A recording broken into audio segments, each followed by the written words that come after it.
if the suspect itself has a weapon. We don't have that information. But in case you're just coming to us right now, we know, though, that this driver was involved in 3 separate hit and runs just today when the chase began. You can see the weapons the police officers used to fire those non-lethal rounds in their hands right there.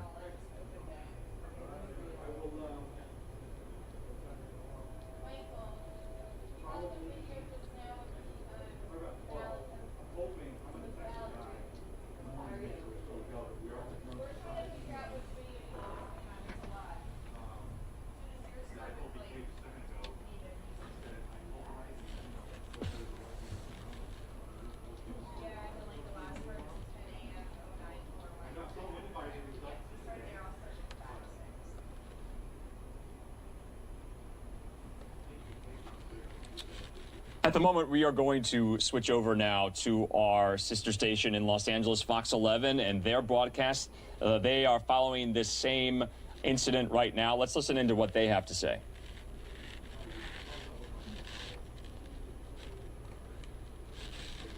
Rev the engine. Trying to move. Yep. And as a result of that, deputies have called for the fire department to show up just in case the vehicle catches fire. And that is a possibility. With all the damage that's been done to that car, you could see the front end damage there. I think finally what happened was that the axle, and there likely is, you know, some engine damage, and some of the components that allow a vehicle to drive have been harmed in such a way because of those multiple collisions. Look at the side swipe, the damage on the driver's side there, Marla, the back end, the bumper as we saw trailing. You could see the officers, guns drawn, lethal and non-lethal, a standoff situation. An incredibly dangerous pursuit that you're watching here live on Fox 11. And not to mention, obviously this is the main scene, but this suspect sideswiped at least 5 drivers during this pursuit and caused other collisions, at least one of those major collisions along the way. So all of those drivers are being tended to as well. You know, we certainly hope that that didn't involve any serious injury. And here we are in this standoff, Los Angeles County Sheriff's Department in Diamond Bar, this pursuit standoff of this suspect behind the wheel of this 4-door Nissan. We don't know at this point what set this all off. First picked it up in Chino, saw this suspect drive extremely recklessly through the streets of Ontario, always staying on, as far as we saw, on the surface streets, Rick, but nonetheless, we saw speeds up to, close to, anyway, 100 miles per hour. And against traffic. I mean, what we saw there was, I mean, this is one of the more violent types of pursuits, potentially violent, dangerous pursuits that we cover. When you have a driver that is driving at such high rates of speed, in and out of traffic, against the opposing flow of traffic. Now, I counted at least 6 holes in the driver's side windows there. Those likely are the beanbags, the non-lethal force. But again, when I say non-lethal, they come out of that gun strong enough to break through a driver's window. And I have to think at least those ones on the bottom likely had some impact with the suspect, the driver, that we're still seeing some movement from at this time. And as you mentioned, Marla, there's still some indication that this suspect is trying to do whatever they can to get the vehicle going again to continue the pursuit. But likely what we're not seeing from this shot is there will be units in front of that vehicle blocking it. So if it's just to get going, right? And you can see people starting to look around, traffic behind. There's a lot of people. It looks like there's a Carl's Jr. there off to the right. A very busy area of Diamond Bar. This is very close to the merge with the 60 and the 57, Grand and Diamond Bar Boulevard here. A suspect, a standoff here. LA County Sheriff's Department in LA County now, after going briefly into San Bernardino County, into the IE here, trying to get this suspect to give up. Rick, we're going to take a look back at some of those moments that we were just talking about. A couple of those, at least 3 of them anyway, collisions, as this suspect tried to elude authorities when he got jammed up at a traffic stoplight. look at this, just side-swiping recklessly, just jamming his way through. So we saw this over and over, Rick. Yeah, and we're hearing from the desk. We're just trying to get as much information as we can to determine how this pursuit started. The suspect was involved in a couple of hit and runs, whether or not that was during the pursuit or prior to, and that may have initiated the pursuit. That people called 911 and said, hey, I just got hit by a vehicle, and this is the description, and then they caught up with the vehicle. They lit the suspect up, didn't pull over, pursuit was on. But that is a badly damaged vehicle, not just from hitting, sideswiping, bumpering into, or being hit from behind vehicles, including law enforcement vehicles, but also those holes that you see there. Those, from what we understand, are non-lethal beanbags that were shot from the LA County Sheriff's Department into the driver's side of that vehicle. And I'm not seeing as much movement at this time. I haven't seen anything, I don't know if you have, Marla, about any movement in the back seat. Clearly the front passenger side, it did not appear anybody was there. I still can't even tell if it's a male or female driving, just because of the tinted windows, and it looks like the individual is wearing a heavier hoodie of some sort. But what's noteworthy, so, well, to your point, or you asked about the back seat, it's really hard to be able to answer that given those tinted windows. So you never know. There could be more than one person inside, but certainly from the windshield, we could only just see the suspect in the driver's seat. But those, do I officially call them, Rick, bullet holes? They're beanbag, non-lethal, as the LA County Sheriff's helicopter circling overhead. They have good intel. They have better intel now, those sheriff's deputies, on what's happening there. Even though we can't see inside the back seat, they probably have better eyes on if there's anybody in there, because that will go into play in terms of how they're going to handle this and bringing this to an end, if they feel it's just the suspect. But from what we're hearing, the answer to that, Marla, is that we believe it was non-lethal beanbags that were shot in there. And that is what and that is what they try to use to bring this to an end, because they want, and we have a ground shot now. As you can see, we have a ground photographer, guns drawn there. Look at how bad on the ground. You can see even more damage to the front end of that vehicle. Is it just me, or can you not see the suspect anymore? Yeah, I'm not seeing it from that point. Okay. No, little movement there. I'm seeing a little movement there. Here's, and this is a situation now that we're here at this point, and we know that the vehicle likely has been disabled enough that it's not going to be able to move. Now the time is on the side of the LA County Sheriff's Department. And in times like this, where if it goes on half hour, an hour, then they bring in a crisis negotiator. Then there's time where perhaps somebody who's watching is a friend or a family member of the suspect. And we'll start to, now we're seeing a lot of movement.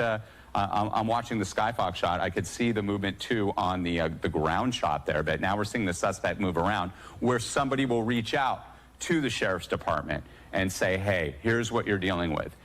Unclear if that suspect has the ability to communicate on the cell phone with anybody. A lot of times in situations like this, in these times, that technology is there for these suspects, and that helps. As we see more, it looks like more beanbags being shot there. I'm seeing more debris. Okay, so we're just learning this from Los Angeles County Sheriff's Department, that the suspect is a wanted suspect. Unknown, though, what the initial want for this person is. But LAUSD went into pursuit due to the suspect's involvement in 2 hit and runs in the Walnut area.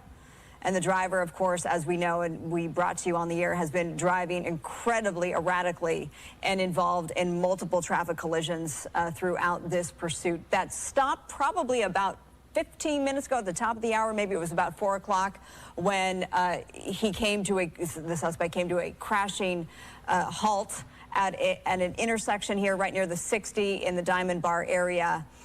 Diamond Bar Boulevard as well, and that driver who he or she hit, has been told by authorities to continue on just so that they are no longer in danger of what we are seeing here. As we suspected, because you saw the driver of that gray SUV that essentially was right on the front end being rear-ended by this suspect. just sat there on their phone, calling 911, like I said, calling State Farm, Allstate, whoever their, Geico, whoever their insurance is, trying to say, hey, I've been involved in this crash, and then all of a sudden heard a directive from the LA County Sheriff's Department, get out of there, because we don't know what we're dealing with. And then you saw the victim in that SUV just take off. That's exactly what happened. So here we are. We're in a standoff situation. We're hearing that the LA County Sheriff's Department has called in SWAT vehicles, the Bearcat, right, to essentially barricade the area and seal the area and push literally up. We'll see these Bearcats go right up against the vehicles that are involved. Those are those armored vehicles. Exactly. Right. Exactly. Armored vehicles, armored officers that can handle situations like this. And they bring in crisis negotiators because, again, the time right now, being that this vehicle likely has been completely disabled, is on the officer's side. So what they want to do, get out of your vehicle, please listen to us, we'll work this out. They do it in a calm way, and they're not doing it. And there was likely enough movement inside that vehicle by the suspect that warranted the officers to use the, quote, non-lethal force, the beanbags. And again, when I say non-lethal, I'm not saying that if you get hit by one of those beanbags, because you see the damage, those windows are tight. Through that window, right. They go through there. You can be severely injured, and I'm certain that individuals likely have been killed by that type of force. The bottom line is, though, this suspect was racing and running at such a high, reckless pace, evading police, evading the LA County Sheriff's Department, evading agencies in San Bernardino County, that warranted this type of action. Fortunately, we did not see a horrific head-on collision, but you saw it, Marla. I mean, it could have happened to multiple vehicles. Oh, yeah. This suspect involved in, like we said, at least 2 hit and runs that set off this pursuit, and then only to sideswipe, I'm going to say at least a half dozen unsuspecting drivers trying to make his or her way through various intersections throughout this pursuit that we covered, and then came to this intersection here, ran into somebody just sitting there at a red light. And fortunately, that didn't cause that person to ram the person ahead of that vehicle. So this is what we're left with, this standoff that's been underway for at least 20 minutes at this point. There's the 60, right off the 60 freeway there. This is very close again to the 60 and the 57, the far eastern edge of LA County. Grand Avenue, Diamond Bar Boulevard there. Those are all, the majority of those units, I believe, are all LA County Sheriff's Department units there. And we are now in a standoff situation. You can see all the people at the gas station there right off the 60 freeway. They're directing this suspect to give up, and they're not. Guns are drawn, lethal and non-lethal, as we call them, with the beanbags. And they just want this suspect to get out of the vehicle. At least the vehicle has been disabled, because we could have seen an innocent person, which we have, as you know, as we've covered, Marla, so many times in these high-speed pursuits, injured or killed. Yeah, and then the reports that the suspect was continuing to rev the engine, and that caused BDs to take precaution and call on the fire department. We haven't seen the fire department show up yet, but just in case that vehicle was going to catch fire as a result of the suspect unrelentingly, pedal to the metal, trying to get this vehicle to move again, but it's clearly disabled, not going anywhere. And here we are, Rick. Yeah, and again, SWAT, the Bearcat, the LA County Sheriff's Department has a separate unit. SWAT meaning it's an acronym for Special Weapons and Tactics Unit, and they have those armored vehicles, those Bearcats that essentially are like tanks that you would see in a war zone. And the officers, the SWAT officers, are highly trained. They're very specialized, and they have their own armor to protect themselves. And that's what's been called out at this point, because this suspect is failing to yield still, even though the vehicle is no longer in any condition to drive. We heard that the vehicle was still trying to drive away, but there's enough damage to the front end, the engine compartment, the axle. You could see the bumper there, front and back end, and you could see, I count 6 holes inside the passenger side windows, both the front and back passenger side windows, because of those beanbags. That's what we're hearing, at least, that they were the non-lethal, the lesser lethal beanbags that were used to try to bring the suspect into custody. Also worth pointing out that Diamond Bar Boulevard North between the 60 and the 57 closed in both directions because of this police activity. So if you're in this area, please note that Diamond Bar Boulevard North is shut down between the 60 and 57 as a result of this. So yeah, multiple non-lethal rounds have been fired at the car. And you are correct. We are hearing from LASD that these are, in fact, those beanbags being fired. Rick. And the 60 freeway is open, but Diamond Bar Boulevard, as you mentioned, Marla, right there at the 60 shut down, as are the on and off ramps, obviously, because it's just south of the 60 freeway there. Far eastern LA County here. And this pursuit, it appeared that the suspect may have been trying to stay in an area he or she was familiar with, because the Chino Hills area, where we heard that there was some activity there, is nearby, south of that location, down the 71. Here comes the crash video. Yep. Look at that, just sideswiping vehicles, hitting cars, no regard. Look at that, upending. Wow. And there's that unit, there's that unmarked unit. As soon as I saw that, and clearly that was a sheriff's unit that was trailing, hitting more vehicles there. Again, upper left there, that was earlier a video that we shot from Skyfox of how reckless this pursuit was, and the larger box there on the right is where we are now with those deputies, guns drawn, lethal and non-lethal. And we knew that at one point this was a multi-agency pursuit, and we can tell you that it was San Bernardino County Sheriff's deputies that were involved for a brief time, and now LASD is back to being the main agency handling this standoff here.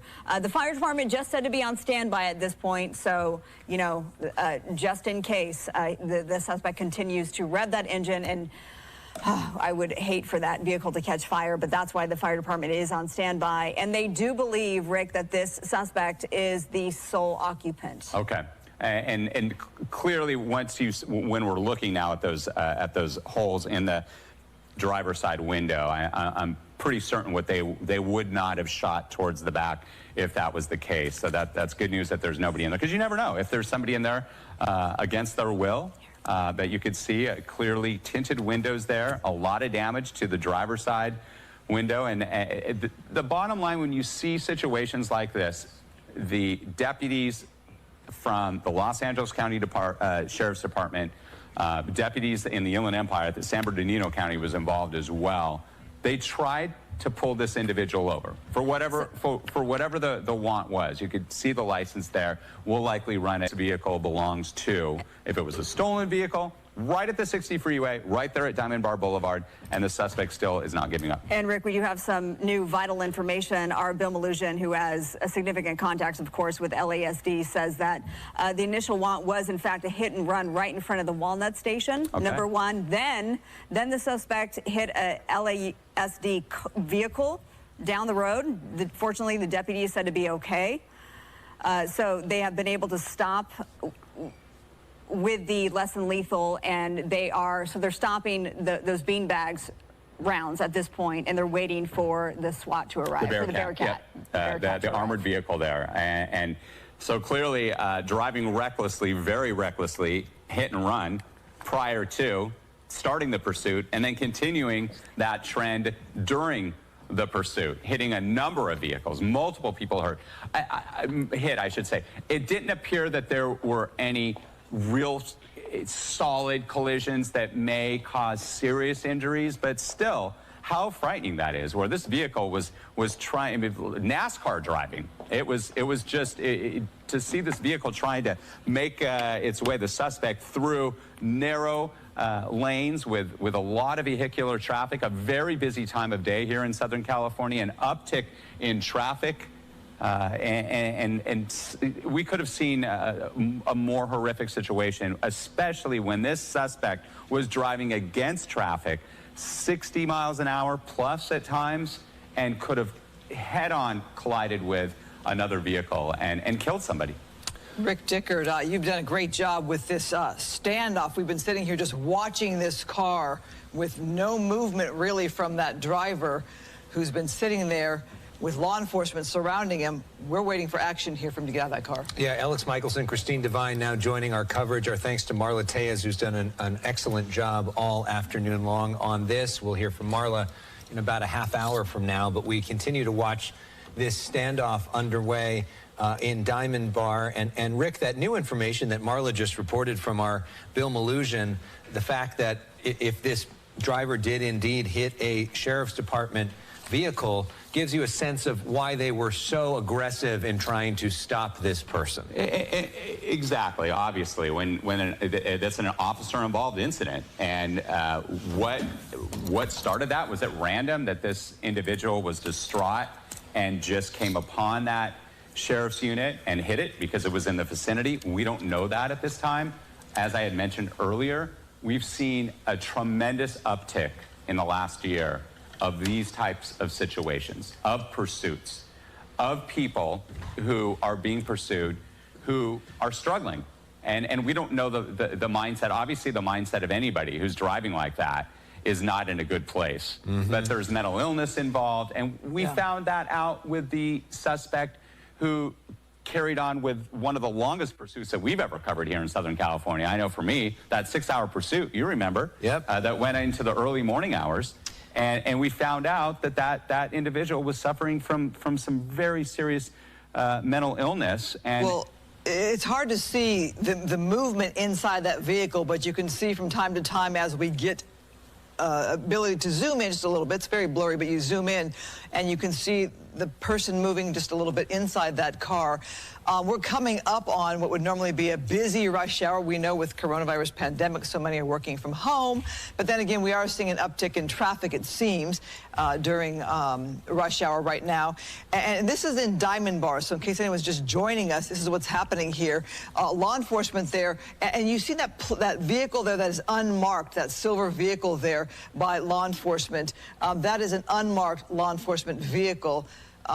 What happened is this car hit another car, and Rick, that car was able to get out of the way. So right now, it looks like there's nobody in danger of being hurt. Law enforcement really, they have this covered. Yeah, they do. They clear the scene there. They set up that perimeter, as I say, and we talk about it with fires. We talk about it with police incidents, determinations of pursuits, at least the vehicular component, where they want to make sure the area is clear of anybody being hurt, and they have that situation contained or a line around it. That's a deadly weapon, though, and a lot of people, you forget, but a vehicle's a deadly weapon, and if you use that, and I mentioned the mental state of somebody, regardless, that it's awful, because we're doing more and more stories on that, especially in these times, but it's still something that agencies like the LA County Sheriff's Department have to bring to an end. They have to get this individual off the street, because that person is in danger of hurting or killing somebody else. And potentially in danger of hurting or killing him or herself as well. So if you are just joining us at 4:30, usually TMZ with our pal Harvey Levin would be airing right now, but we are beginning an early edition of the Fox 11 News at 5 now. We have been on breaking news for the last 45 minutes, hour or so, following what was a wild police pursuit, which has now come to a termination in Diamond Bar. It is now a standoff situation.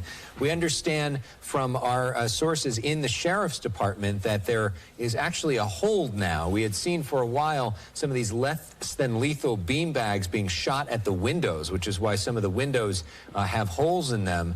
They've been told to stop that for the moment. They're waiting for some of the specialists to come in and to try to provide aid. And what you're looking at on the top corner of your screen, you see some of those different law enforcement vehicles, law enforcement officers behind that unmarked law enforcement vehicle there, keeping an eye. And they have been trying to communicate with this driver, but so far this driver has refused to come out. Let's take a look at some video from earlier in the day where you see this driver. Look at the way this driver is driving in the wrong direction. Wait till you see what happens here. As the driver hits several cars, so very dangerous. You can see why law enforcement wanted to bring this one to an end. It gets worse from here. Keep watching, because there's video where, the driver is now kind of boxed in, and at times the driver pushes his way through other vehicles, hitting other vehicles. Such a dangerous pursuit, Rick, and you covered this for the past half hour. Yeah, and at times it appeared that the suspect slowed down, stopped at the intersection, was boxed in, and was going to be okay, but then all of a sudden got agitated and just took off, and that's where we saw the vehicle sideswipe and push, literally like bumper cars, pushing away. Whoa. And Alex, precision braking there, though, I will say. And then the attempt at a pit maneuver there. Yeah, couldn't pit him there. But it was when, and again, trying to here, but then the speeds pick up. But that's such a fine line there, because if there were some areas there of Diamond Bar Boulevard and Grand Avenue that were the north and south, like right here, you can see there's an island there, so that's a good area to pit a vehicle, and they almost did there, because that means you're not going to spin that vehicle out into opposing traffic. Almost did, right there. And the speeds, though, when they did that, Rick. Yeah, I think that when I say 30, 35 miles an hour, that's typically the threshold. But when you're dealing with something like this. Let's watch this right here, because this is where you talked about him weaving his way through other vehicles, and then right there, pushing that's the his bumper way. car action. Right? Look how it is there. Yeah. Looks like that's a carnival ride right there. And there's the unmarked unit I saw, and I said, that unmarked unit was boom, boom, sideswiping. More cars hit. There has to have been at least 10 vehicles that were damaged. Can you imagine being those vehicles right there with that suspect trying to push his way through? How scary that must be for those other motorists. And now we're back live, a ground shot. We got you covered here at Fox 11. We have our Extreme Nav Skyfox up in the upper left box there, on the ground there, a standoff situation. Alex, you mentioned they were going to bring in more specialized units, and that's SWAT. That's Special Weapons and Tactics. That's the armored vehicles, what we call the Bearcat, that will try to essentially force this suspect to give up. Unclear if that suspect has been injured, because those beanbags hurt, believe me. Yeah. And we say, again, we say non-lethal. And here's one of those guys carrying one of those less than lethal weapons that we see. Right. That's right. So they're directing this suspect. They continue. There is a loud audio presence there. Trust me, because I've heard and seen and covered these for so many years up in Skyfox, and know about the ground tactics, obviously, that suspect inside that vehicle has been told multiple times, please give up, open the door, hands up. They don't know if this suspect is armed or not. Bottom line, this suspect, we know now, has hit at least one deputy, and that deputy is going to be okay. And it started as a hit and run. This driver, this suspect, was driving erratically and hit a couple of vehicles prior to the, quote, pursuit, and continued that trend. And there they are. There's everybody with their phones and recording everything. I'm a little surprised that they're allowed to be that close, because the suspect's door on the driver's side there is only a couple lanes away.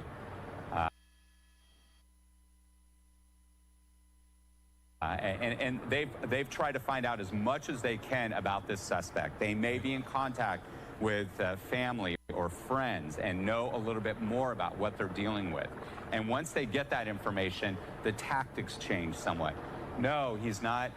He's been suffering from this. He had a big breakup. He had something happen to him or her that is making this individual so erratic. And you referenced that 6-hour pursuit that we talked about recently. In that situation, the driver was schizophrenic, and the police knew it, and that did impact the way that they went. So what you're hearing now is some audio from our camera on the ground. I think our photographer Brian Shaw is there. Let's listen in for a second so we can hear what it sounds like on the ground. County Sheriff's helicopter circling 400 or 500 feet above. You can hear that. So they're watching from above. They have eyes on the vehicle differently, obviously, than the deputies on the ground there, because they could look in. They have the tools available with their cameras to look inside that windshield that isn't as tinted as the side windows are there that have been shot out. And again, if you're just watching this, if you're watching us on Facebook Live from across the country or across the continent, thank you for tuning in. But I counted at least 6+ holes there, right? So can we take take that full, the Skyfox shot for a second? There you go. Yeah, this really is gives you a good insane. sense of just how damaged The vehicle that is. car Yeah. is right now, and all of the different shots and the side of it. And what I was trying to get, and it doesn't look like it, I was trying to tell if the airbag had come out. Doesn't And look like it, though, right? It's hard to tell when you look at that front if the airbag itself was deployed because of clearly all that front end damage. But And now as we come around, are we seeing any movement? Because we saw a lot of erratic movement Yeah. from the suspect, the driver, and I'm not seeing much, but Well, we know those shots were less than lethal weapons used to, you know, put those holes there in that window, but that still can hurt, and there's shattered no glass. question. And so you have to wonder No the question. status of the person inside And- that car and really physically how they're doing inside that car if they've been injured. And Alex, you mentioned, I can't tell if the airbag was deployed at all, but Yeah. the damage, the side-swiped vehicles you could see on the driver's side there, that's from all the cars that, when I was saying demolition derby, NASCAR, bumper cars, where this suspect was doing whatever he or she could to evade sheriff's deputies. And the front end damage, I think what finally did this vehicle in was probably some engine compartment damage because of that front end damage and the axle of the front wheels there. Yeah. That's something, that shot, isn't it? I mean, it is. It's, Wow. It's like when you think of, you know, totaled in a junkyard, you would think of this vehicle and just all the damage that it has sustained on this very dramatic ride through the streets of Southern California today. And as we get real close up, you can really get a sense of that damage. But what you really don't get a good sense of when we're looking at that picture is the status of the driver right now. Earlier, as Rick was mentioning, you saw the driver's hands sort of wildly gesticulating in front.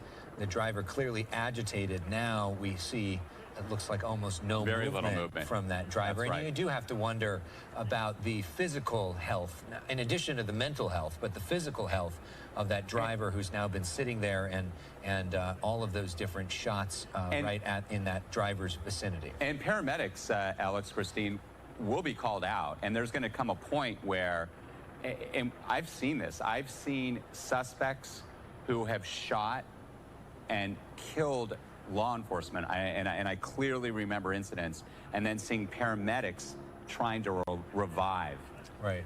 Sure. that individual. So in the same sense, if they feel that this individual is injured, even though he was putting so many people at risk, or she, the paramedics will approach the vehicle with the help of law enforcement to aid medical. Right. Here's my question. We haven't seen them approach at all, so you have to wonder what they perhaps know about this driver. Is this driver perhaps armed with a weapon? What is the state of mind of that driver if deputies do approach? It's going to be interesting to see how they do decide to proceed with this. And Rick, you covered some of the history of what we know, the little we know about this driver.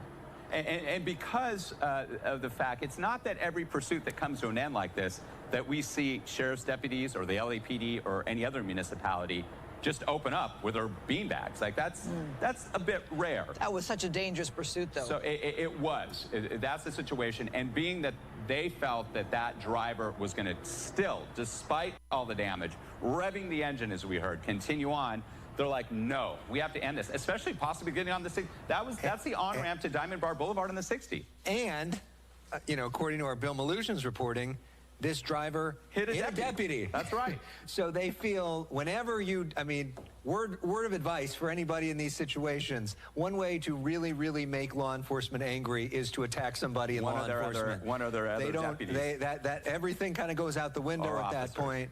And so that this person showed that they were willing to target law enforcement, which made, I think, them even more willing to try to end this as quickly as possible. And I think as we see things on social media and with the movement and the way that officers play out situations like this, whether it be a local municipality or a sheriff's department, a county sheriff's department like here, this suspect could have pulled over, and they were running for whatever reason, and they were endangering your mother, your father, your son, your best friend.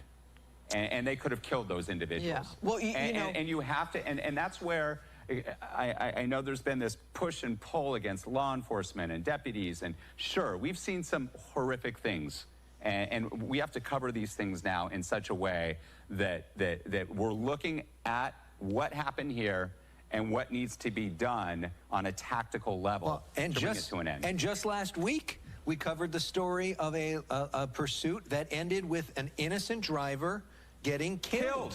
Right? And, we covered that. And this family that was just grieving, and then all of a sudden their loved one who had gone to work that day, was driving home from work, all of a sudden is gone. So a lot of people do view these pursuits, let's be real, as entertainment. They do. They get excited. They talk about it on social media. They think of it like a video game. But it is not a video game. Real lives are at stake, and we see people die on the streets of Southern California that have nothing to do with it. That could be any person going out to drive, to pick up. This is right by a gas station, right by a McDonald's, right by Shell. Your dad, Anybody your going mom, to do their, your best friend, it's awful. And what do you do then? And some agencies, as we say, they back off. They go into tactical mode. They go into tracking mode, where they just use the aerial unit to follow that suspect, so that hopefully that the suspect will deep breath, slow down, and not pose the biggest risk. That doesn't happen all the time. So the bottom line, this was a very dangerous driver. He or she could be battling awful things, and we don't know that. But regardless, it had to be stopped. I got to think there's a reason why law enforcement has yet to approach this vehicle. As we pushed in a little bit, we didn't see movement in the vehicle. So you have to wonder if they're waiting for some kind of further negotiator, if they're waiting to see if perhaps there is any more movement in the vehicle. Sometimes they would send over the dog and approach with the dog. Sometimes they'd send some kind of mechanical thing that can kind of look inside and check out the vehicle.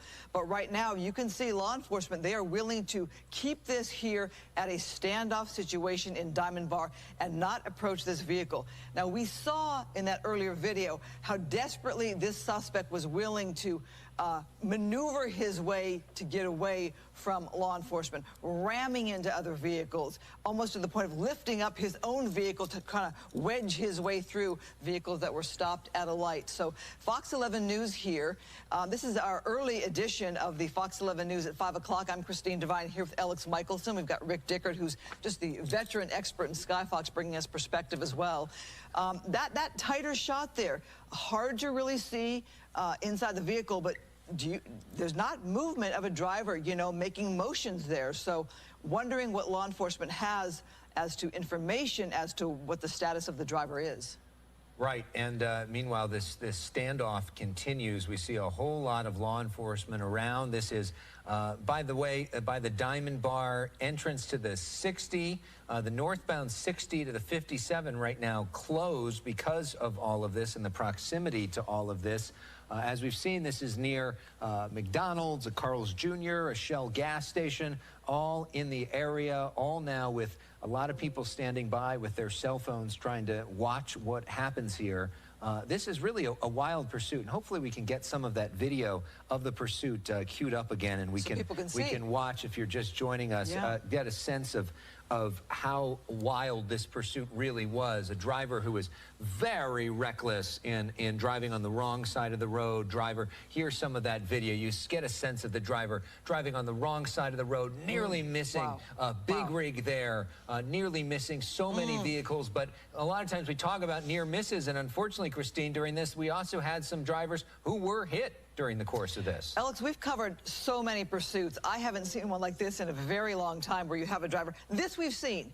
Drivers go on the wrong side of the road, but with approaching vehicles like that, so very scary. But it's what happens after this that continues to make this pursuit so very dangerous. And gosh, thank goodness none of those vehicles there were hit head on.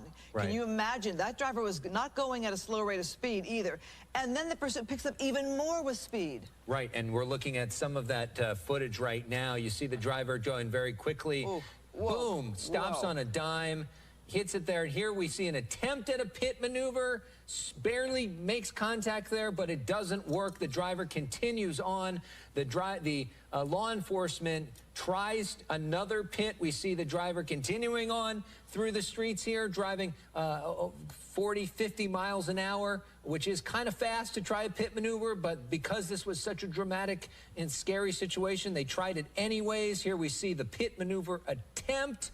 We see it hit, but it doesn't quite work. Almost drove right into another vehicle there. The driver keeps going, and then we end up in this bumper car situation where everybody stopped at a traffic light.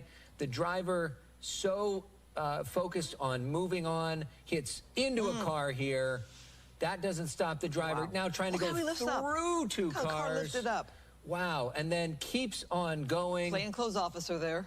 And then more through traffic. You imagine these other drivers like, this guy's like, get me out of the way. And how do you do that? Look at all the cars there. How do you get out of the way? I mean, where do you go? And then that right there was how it ended. And now we continue in this standoff situation, which has been going on for some 45 minutes or so, this standoff as this driver continues in the vehicle. And as far as we know, law enforcement is waiting for some specialized equipment. This started apparently as a hit and run right in front of the Walnut station for the LA County Sheriff's Department. And then this driver apparently hit an LASD vehicle at one point. Thankfully, the deputy there is okay. But then the driver kept driving, and you saw some of that video right there. Well, obviously, law enforcement there, they feel like they're not in a hurry to make a move on this vehicle. Now, remember, when this vehicle came to a stop here, it's because it hit another car. That car was able to move forward and get out of the way. Law enforcement didn't really know at that time if this vehicle here could continue on, could continue driving on. So what happened here, we're now at this standoff. Obviously, they don't feel the need to make a rush on this vehicle. They don't seem to think this driver is going to be able to start the car up and drive off. So what happens when this driver decides to exit the vehicle? If this driver is able to exit the vehicle, they use those less than lethal weapons on that car, and we don't know the status of that driver. Is the driver even moving? Can those deputies there on the ground see any movement in the car from that driver? And we're hearing that they may be trying to bring in the crisis negotiation team to speak with this driver. You have to wonder about the mental health of this driver, considering the way this person was driving and what sort of status that driver is in now. I mean, even there are so many drivers that flee the police, Christine, unfortunately, but most of them, when they realize their time is up, they will get out and they will end it.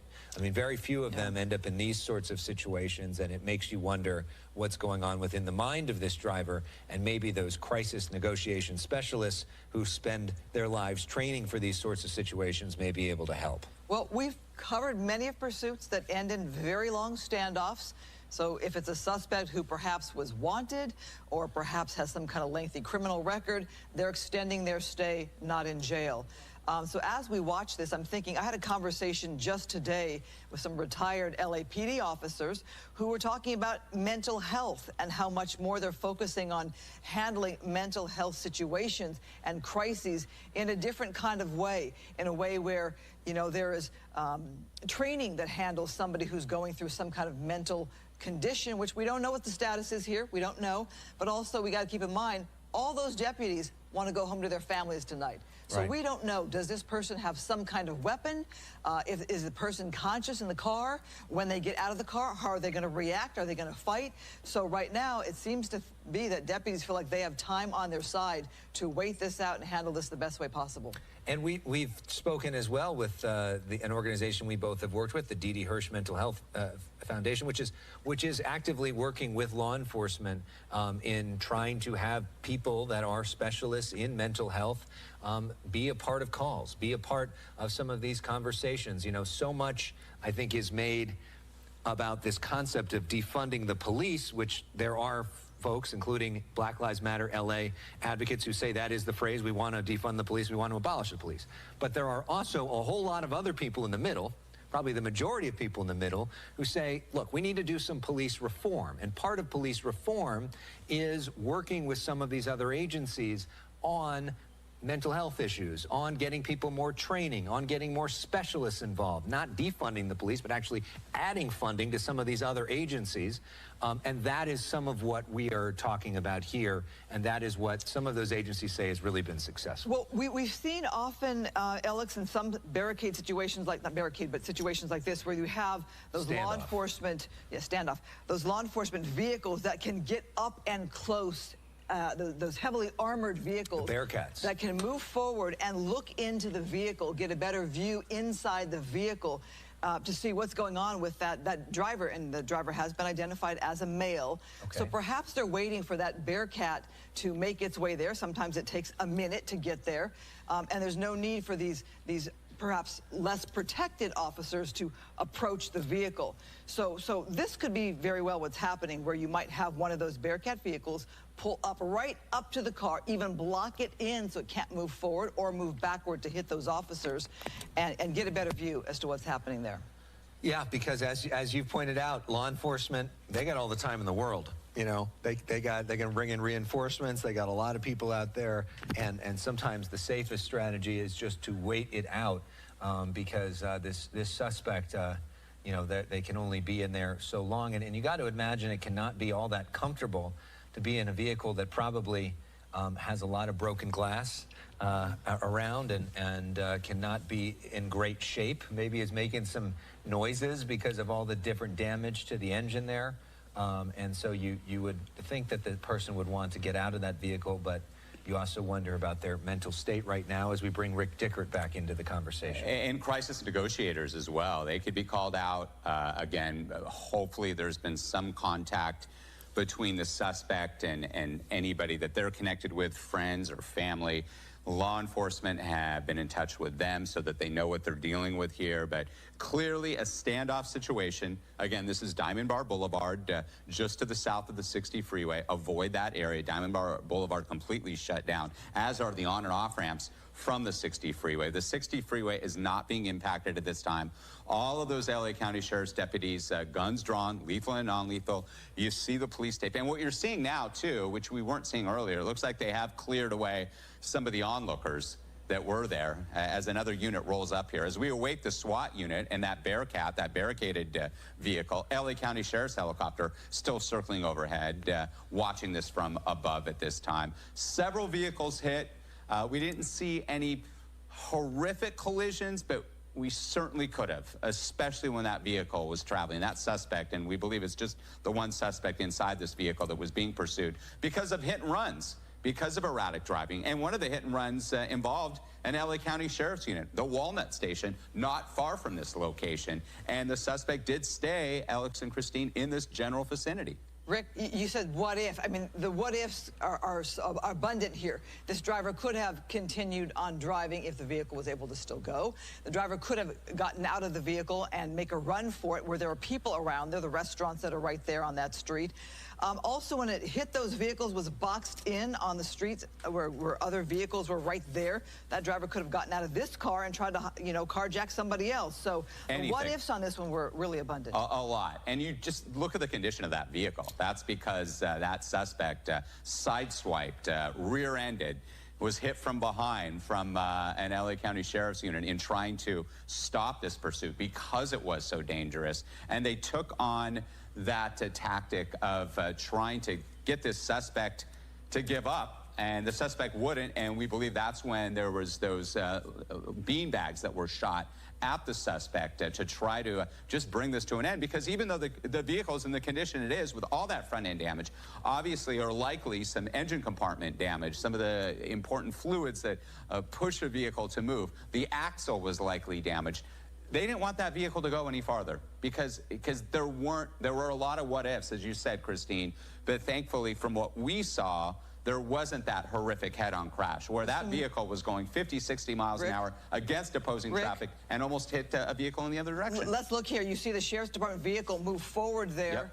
I'm wondering if they're trying to get a better look inside that vehicle or perhaps move out of the way and be replaced by some other kind of... And that is a SWAT officer, even though we're not seeing the bear cap, but you could see that the heavily armed officer there on the driver's side of that vehicle. So it looks like what they're going to do is that, essentially tighten up that perimeter, bring in vehicles, and surround it so that they can make entry into the driver's side and pull that suspect. And again, we believe that it's only the suspect inside that vehicle.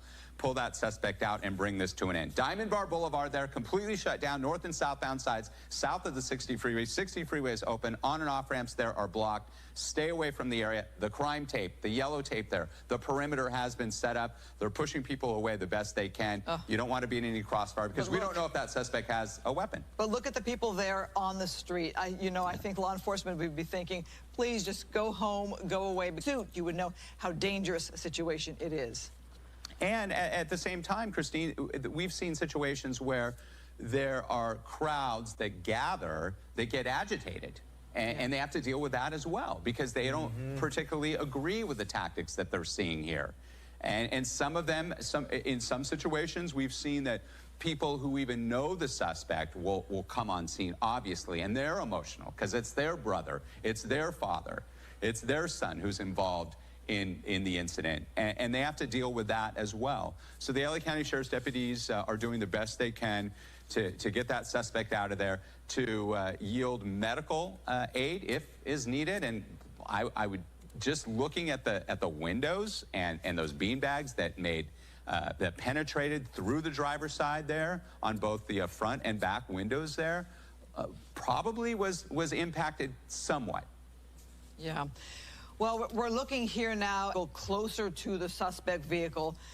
We don't know if that suspect vehicle is actually disabled. Like, could that suspect start the car up and back up or go forward? We've seen stuff like that happen before. So it's safety first for a little bit closer. And it's hard to tell from this ground shot how close they are. But if you look at an aerial shot, you can see two vehicles there kind of in position there should that driver be able to back up. And again, it's safety first for all of those officers there on the ground. And they're gonna essentially cinch up that area from the front end and the back end. And you see the white that is some sort of a sweatshirt, sweater from the driver there. And it appears that there is no movement right now. So the focus will continue to be on that driver and trying to establish some sort of communication with that driver, including possible with crisis negotiators helping with that process. In the meantime, let's officially begin the Fox 11 News at 5. Good afternoon. I'm Christine Devine here with Alex Michelson and Rick Dickert as we're watching yet another pursuit, the end of a pursuit, this one in Diamond Bar. We've been on the air for about 45 minutes plus with this one.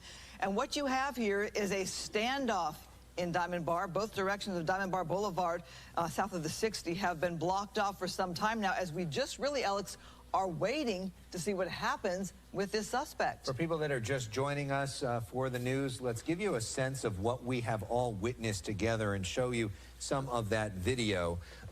Check this out here. This driver driving on the wrong side of the road, barely missing several vehicles, barely missing one here. But at one point, the driver does start hitting into vehicles, thankfully not head on like could have happened right in that shot that we're just look at this again, wrong side, right there, almost hitting somebody and then speed almost hitting somebody else. This all happening in near the 60 freeway in the watch the brakes on this driver as he comes up to this intersection. Boom. Boom. Yeah. Stops. Almost a real terrible swipe there, and then you can tell that the sheriff's officers that are patrolling, sheriff's deputies, want to start a pit maneuver here, Christine. Well, the thing is, to do a pit maneuver at a high speed like this is dangerous. There are no people, though, it seems, on the sides of the street there, no vehicles because of the center median. But watch as they do the pit. Watch here it comes, right there. It's slightly affected. And that's where these highly trained officers and deputies have to make that split decision. Rick? Just Yeah.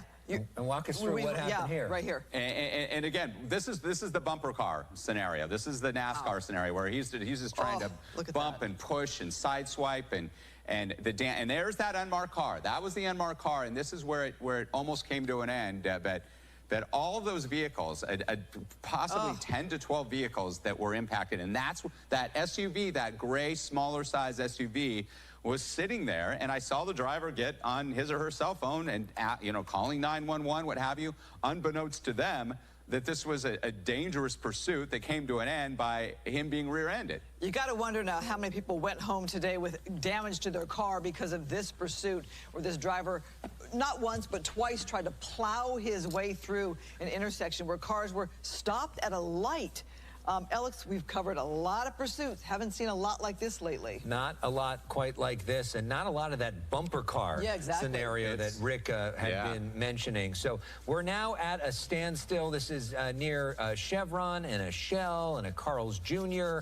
and also a McDonald's, all at this intersection here. A lot of folks that maybe were going out for some fast food or to get their gas are now spectators in this, watching to see how this is going to end. As we watch how this is going to end, we are in standoff mode. This is right near the entrance to the 60 freeway. We should let you know the northbound 60 and between the 57 is closed because of this. We believe that this suspect, a male, is the only suspect inside that vehicle, only person in there. And I can't tell if the suspect is wearing a white T-shirt or something. It's either that. It's hard to tell what that is. It looks like there's a little bit of movement, though. Or the airbag, or what that is. Yeah, there's a little. It seems like there's a little bit of movement there if you look at the ground in southbound Diamond Bar Boulevard. The 60, though, according to the CHP, is not being impacted except for the on and off ramps. And this is right on the border of LA County and San Bernardino County. And there were some Inland Empire agencies that were involved for a time because it crossed over that jurisdiction. But it appeared that this pursuit stayed in that general vicinity. And we talk about all those vehicles that were hit and impacted. Well, one of the first ones was an LA County Sheriff's unit. That's how this all started, as a hit and run. That there were reports, including that sheriff's deputy that was hit, and the vehicle continued on. That's how this pursuit started. The suspect, meaning being lit up and didn't pull over. Well, we do know, per our reporter Bill Malugin, who gave us information from the Sheriff's Department, that they had used the less than lethal weapons. We saw that, and if you could see the side of the vehicle, the driver's side, you see those holes in the car and the windows that were used by those weapons, by terminology, but they can be very dangerous. Movement in the driver, that's what I saw. You can also see some movement from some of these law enforcement that are speaking to each other. And those heavily armed officers are SWAT officers. They're highly trained individuals with tactics to bring a situation like this to an end. And if you're watching from home, and you may say, do we really need this? Once again, we have the video. We showed you. This driver was going at a very high rate of speed, seeing the movement I see the movement in the front as well, Christine and Alex. A high rate of speed, opposing traffic, could have killed or badly injured your father, your mother, your wife, or your husband. They had to bring this to an end, and one of their own deputies was hit as well, at least allegedly. That's what we're hearing of why this pursuit started, being that it was a hit and run, meaning this suspect hit somebody allegedly and ran. Didn't stop, didn't pull over. Then the police came, they lit up the individual, and they didn't pull over. Well, and the news we are just getting into our newsroom is concerns that this suspect is considered armed and dangerous, which is part of the hesitation to interact with this suspect and to keep the distance and to have the highly specialized people, all of SWAT. And we don't know if it's a male or a female at this time. We don't know. Earlier we were told male, but now we're starting to hear some other things, so I guess we will wait. Hopefully that driver comes out soon. Now, we have been watching this. There really hasn't been much that's happened here for the last half hour. We'll go back We are going to continue to watch it. We've got cameras in the sky. We got cameras on the ground. We got reporters on the way. As soon as anything happens there, we will go back to it. But there is so much other big news today that we want to make sure to cover as well, including some encouraging news tonight when it comes to the coronavirus for LA County and Orange counties. Big deal here. This really affects millions of people. Both counties are poised to move to the less restrictive red tier very soon. Marla Tejas here with details of when and what this means. Marla. Alex and Christine, today the state health department. And here on News Now from Fox, we want to stay on that live breaking news coming out of Los Angeles as they continue to cover that standoff. We're just going to replay some of the coverage from our Fox 11 sister station out there as they've done such a good job. Thank you, all of you who are new to News Now from Fox. This is what we do, live, raw, and unfiltered. Police chases like this, which have now turned into a standoff between officers out there. So we'll keep watching this, and we'll go back and forth between Fox 11 Los Angeles and their coverage from earlier today as well. Thanks again for coming here on News Now. And actually, let me just take this moment here to show you what we do. This is on our Twitter page at News Now Fox. You can find this video. I'll play it out for you.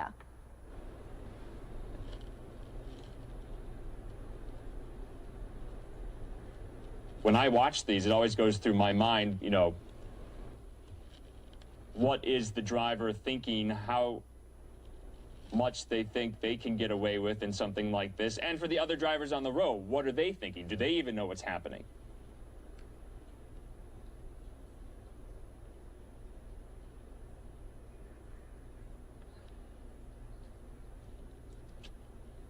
So we've come to a complete stop now because a lot of these cars are impeding the Nissan there. But this is a multi-agency pursuit, we're learning. The LA County Sheriff is going to be retaking over this chase. This is now in the San Gabriel Valley of California. And there the Nissan goes. It's, look at that. Now, multiple cars hit there. The front bumper now impacted. Look at this unmarked car. It seems to be in pursuit as well. Just a brazen chase at this point, hitting other cars. Look at that.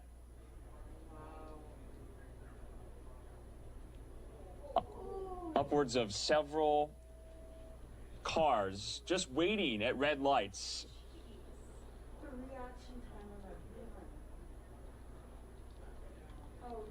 The cops in that car now, guns drawn. They're out of the vehicle. Now another car, this silver SUV involved. Oh my God.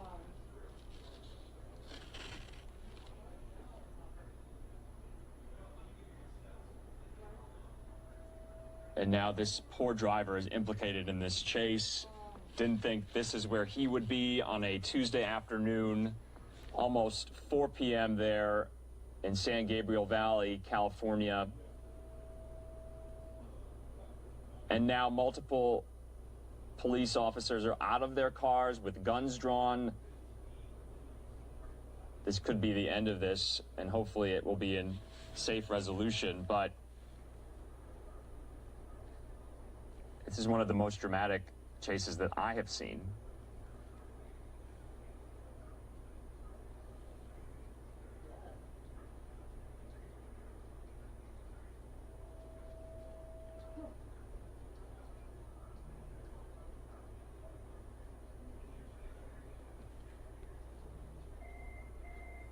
For those of you watching, I want to caution viewer discretion here.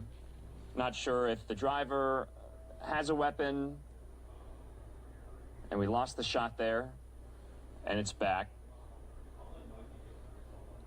So we do want to just caution viewer discretion because sometimes either these resolutions could be peaceful or violent depending on the suspect in the vehicle.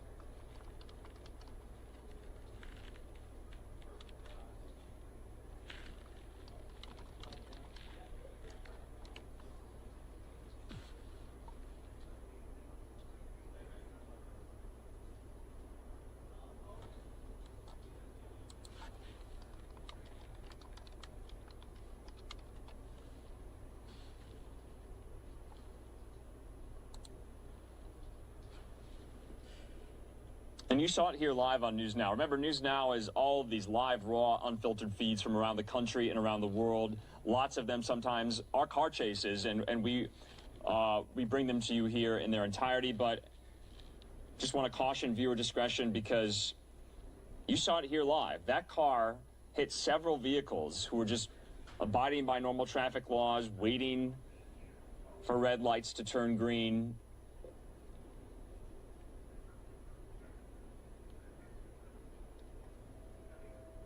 And that driver of this Nissan here, this Nissan sedan, he was going to use any means necessary to get through the traffic in his way.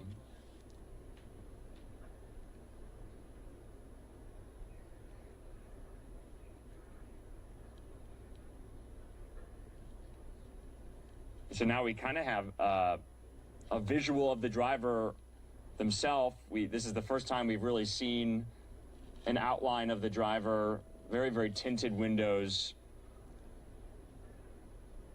And so just a matter of time if that driver so chooses to come out of the vehicle and surrender.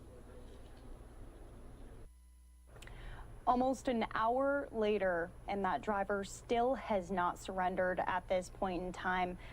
We've been hearing from the Fox 11 Los Angeles team that it all started with the LA County Sheriff's deputy being hit by that driver. And then multiple pit maneuvers, a reckless driver leading police on a chase through Southern California. They're now in the Diamond Bar area, Diamond Bar Boulevard. The 60 freeway on and off ramps have been closed off.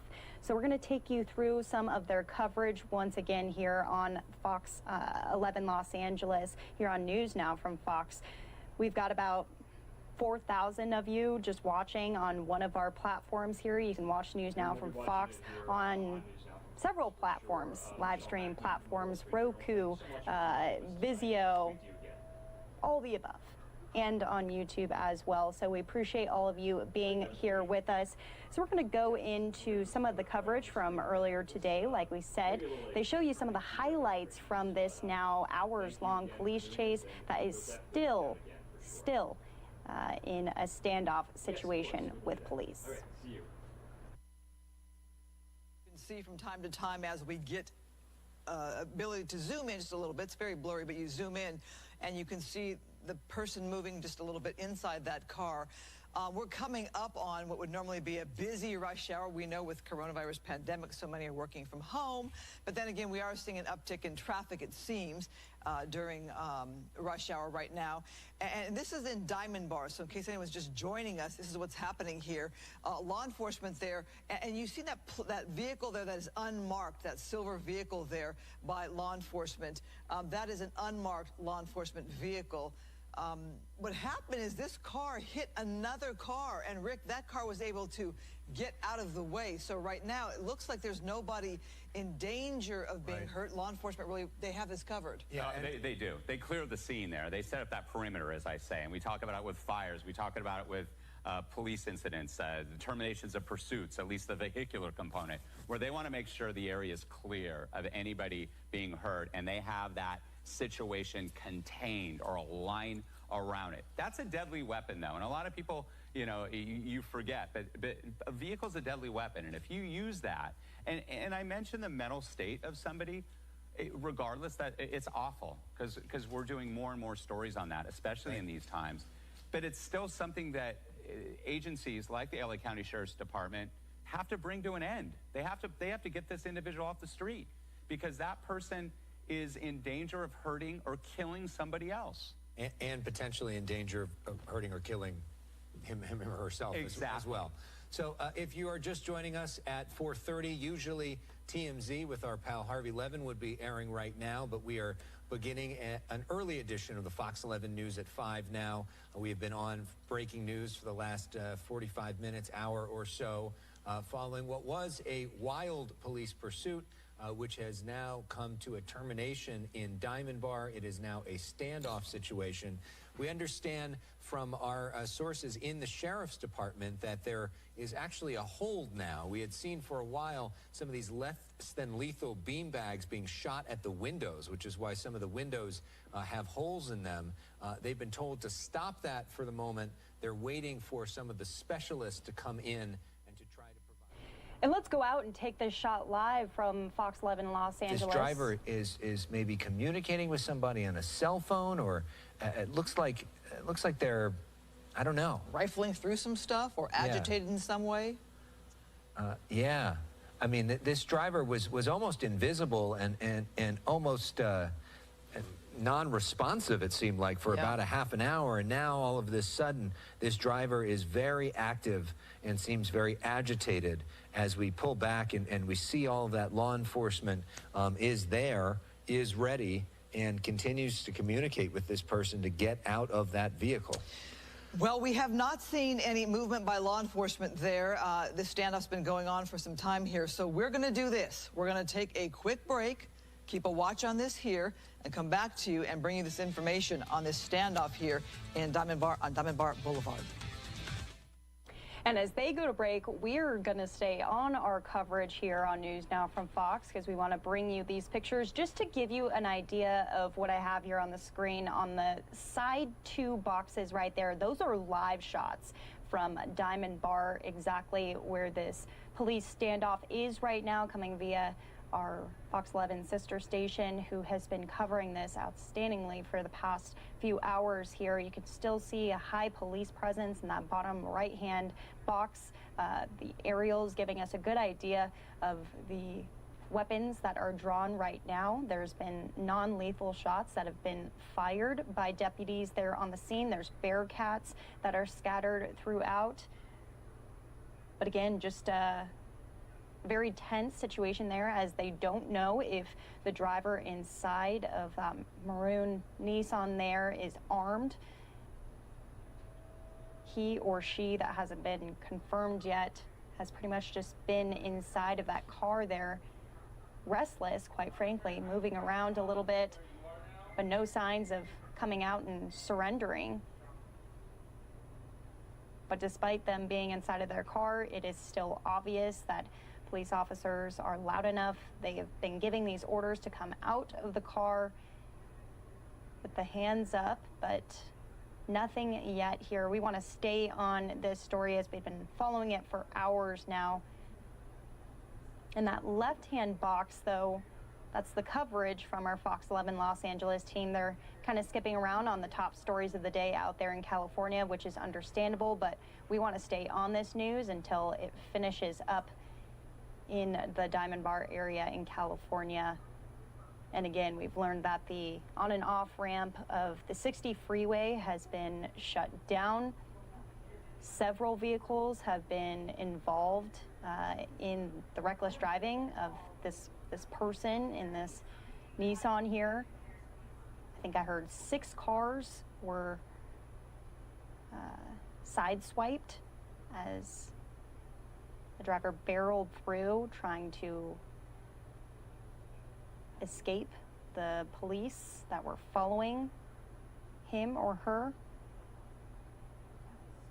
But as we keep our eyes on those 2 live looks there on the right, we'll go back and forth between live and recorded coverage of our Fox 11 Los Angeles team. Let's listen in for a second so we can hear what it sounds like on the ground.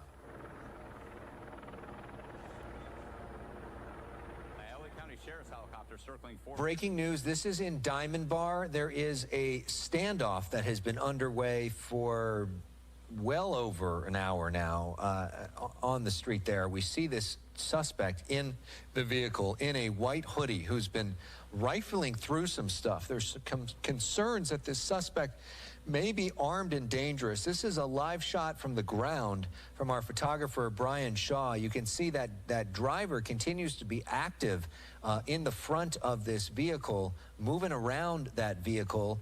You wonder if they're preparing to exit the vehicle or just getting stuff together.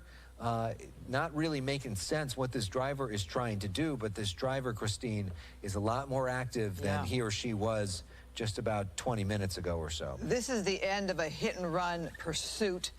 Started around 3:45 when we picked it up, so we've been on for over an hour and a half covering this here. And it's just a standoff right now. But Alex, as you said, with that suspect there making those moves inside that vehicle, wearing that white sweatshirt with the hood there, hoodie, you have to wonder what that suspect is doing, what they're looking through, what they're looking for. Do they have a cell phone? Are they in communication with anybody? We do know Sheriff's Department has stood back. They have not moved forward. The SWAT team, the Sheriff's SEB, Sheriff's Enforcement Bureau, is there on scene.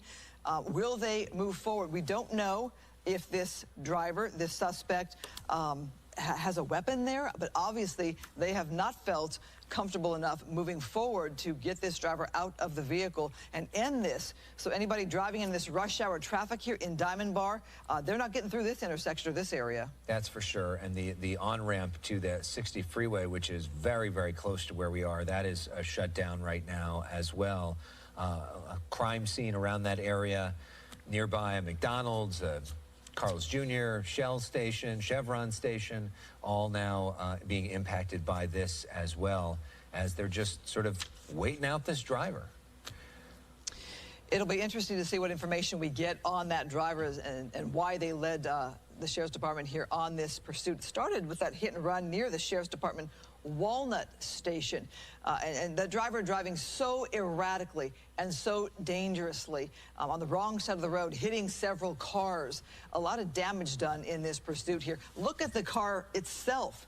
All that damage was done during the pursuit when that driver was hitting other cars, stopped at intersections, trying to plow its way through stopped vehicles. So what that driver is doing right now in that vehicle, He's and taking his why hand they out the won't come window? out, Is that what that is? It's tough to tell. Yeah, hard to tell. There's something happening now. His hands are moving back.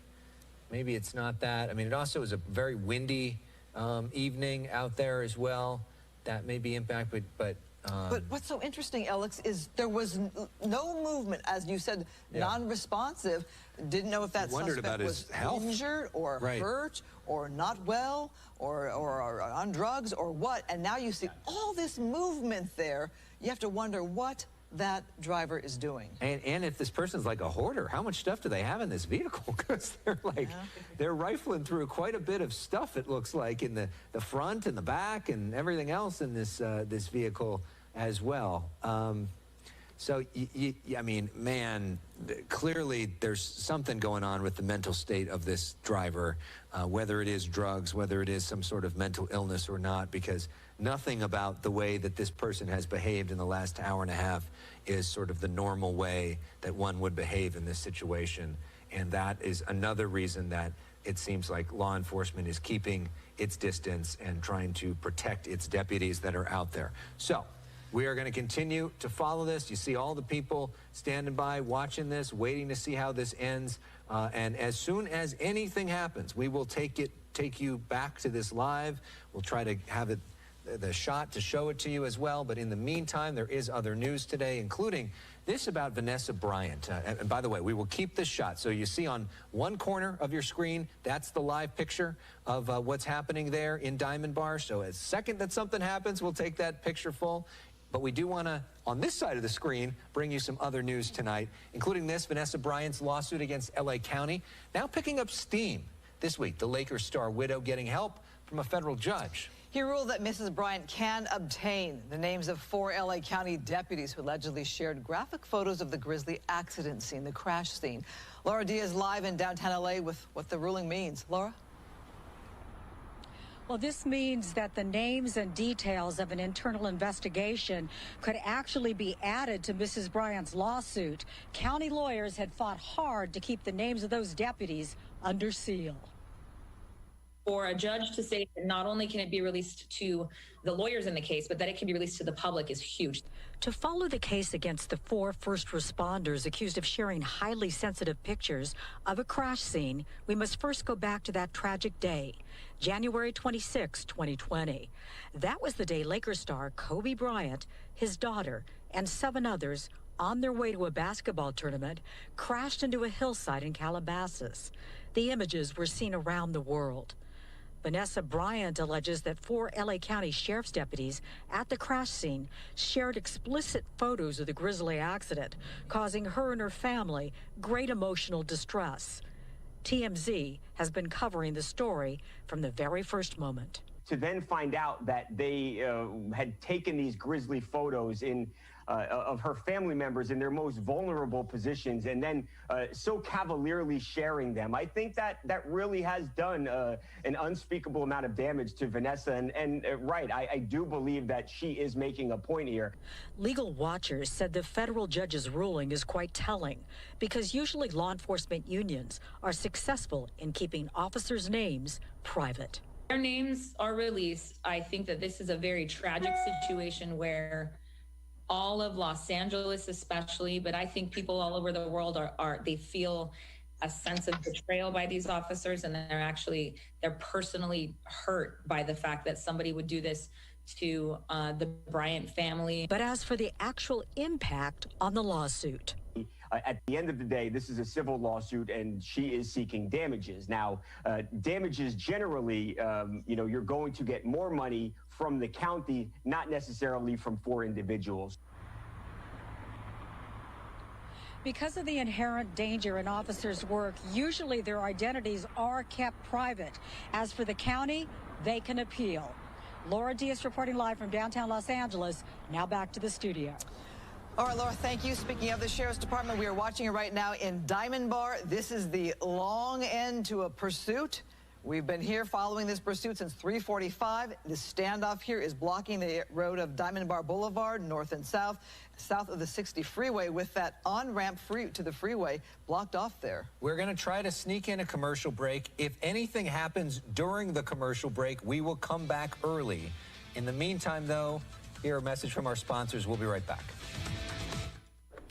And we're going to stay with it here on News Now. I want to show you some of their coverage from earlier chase, and there have been several crazy parts. The multiple pit maneuvers that had to happen in order to pull this driver over, the vehicles that this driver hit along the way, and I think there was 6, including a sheriff deputy car. So eventually he was stopped because he pulled up into backed up traffic, so he had nowhere else to go. He or she still hasn't been confirmed yet. But like they said, this has been an hours-long situation here. Police pursuit now turned police standoff, and they're trying to stay safe right now. There's been non-lethal weapons that have been utilized, but I'm going to let them do the coverage here because they're the experts. So again, this is coming from, has happened throughout the day, and we know we have so many of you on who want to see this police chase. So let's go out to it.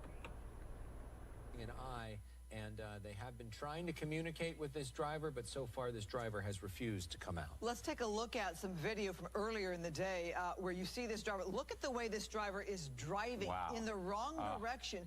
Wait till you see what happens here. As the driver hits several cars, so very dangerous. You can see why law enforcement wanted to bring this one to an end.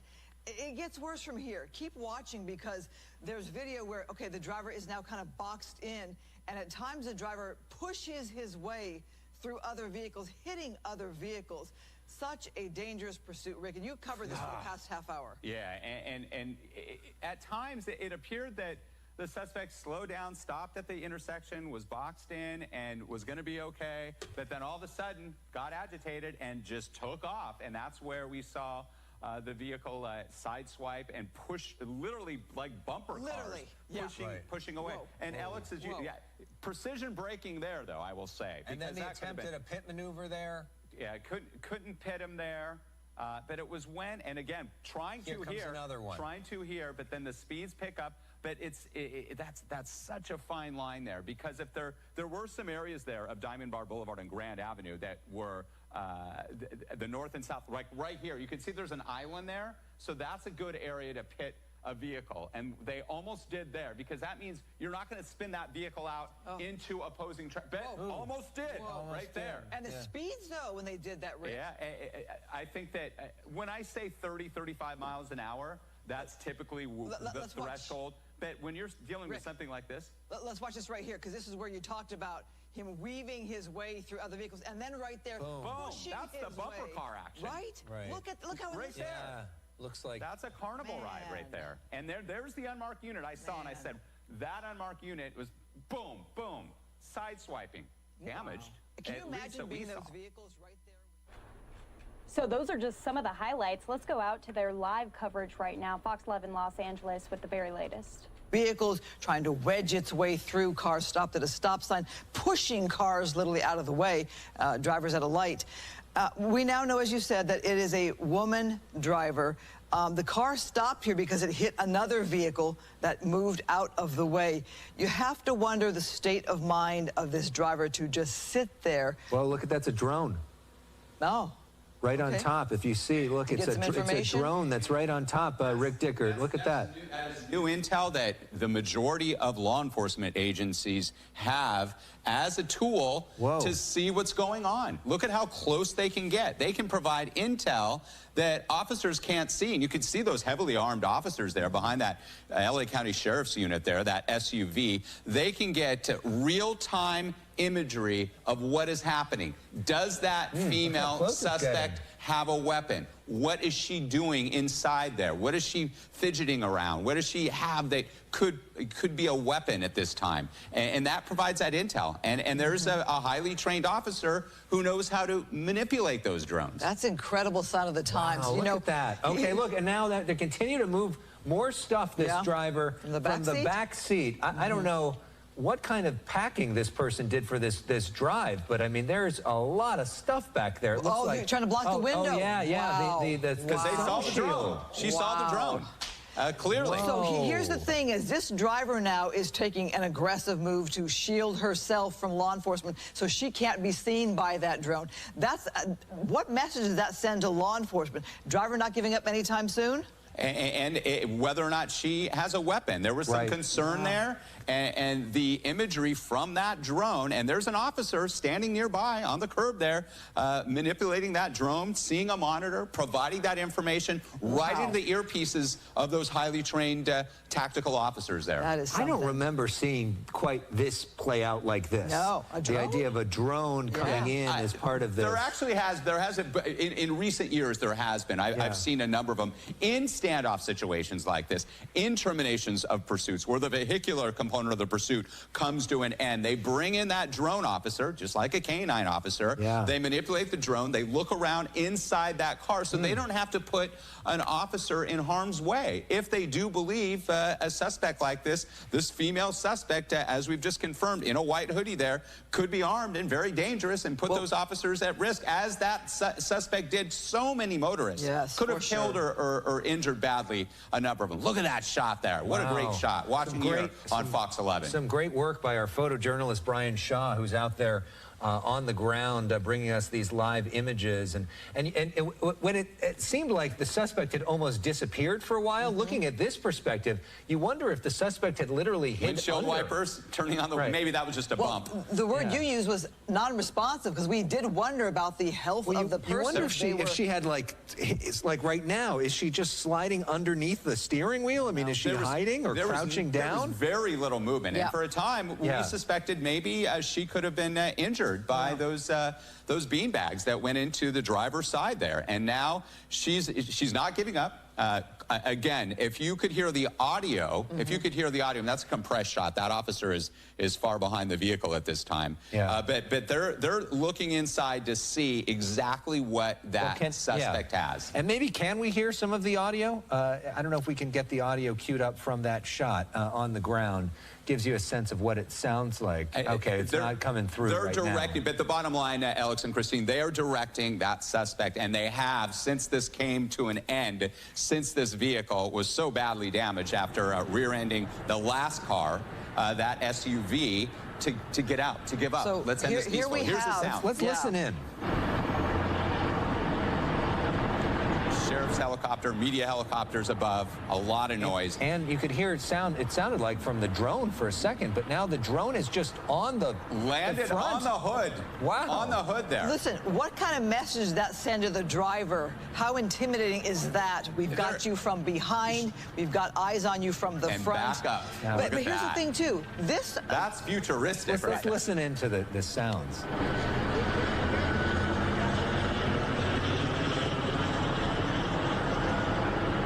Here's the thing. The drone's putting some light in this driver's face. We don't know if they know who the driver is or not, because it's not reported to be a stolen vehicle. Law enforcement might have a good idea who the driver is. It was a hit and run, not a stolen vehicle. So maybe they have some intel on the woman behind the wheel here. It's very possible. They run the plates first. They run the registration. They try to get a VIN number on the vehicle to see who is connected to that vehicle, who that vehicle is registered to. And it could be the driver. It could be the suspect. It could be her. It could be a friend's car, a relative's car. They likely have more intel than we do. And our assignment desk has been working the last couple of hours to try to get as much information as we can. We know that there's just one occupant in the vehicle. We believe it's a female driver there, covered up in a white hoodie that was driving incredibly recklessly and dangerously at speeds of 50, 60 miles an hour plus against opposing traffic, nearly missing vehicles head on that could have been catastrophic. Definitely sideswiped vehicles and hit other vehicles as well. We'll continue to watch this as the drone is here. LA County Sheriff's deputies on Diamond Bar Boulevard, just south of the 60 freeway. All right, so we have to move this camera per law enforcement. So, Rick, we also want to talk, you do your day job. Let's talk about the weather, because that's also a big story. More on the pursuit in a moment, but now more on the big storm that's on the way.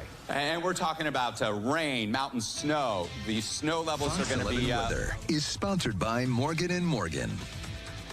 And we're looking live from Long Beach. Yes, a very cold winter storm heading our way. We're going to see the most significant rain and snow in Southern California since late. All right, so we're Fox 11, our sister station. Their coverage right now is on the weather because they said police on the scene of this cameras. So we don't have the shot any longer. I think they made them move the camera a little further back. It looks like we have it again now. I think they just had to move back. Let's go to it.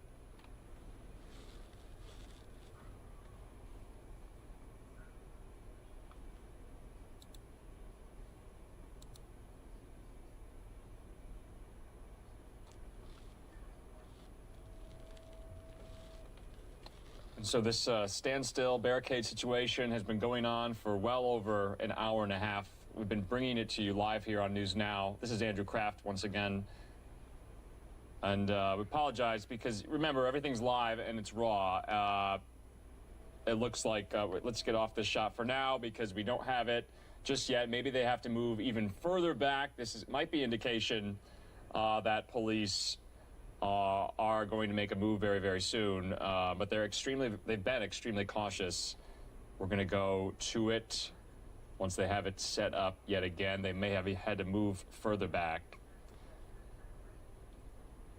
And they did. They had to move much further back. This is kind of what we're seeing now, and it's very shaky.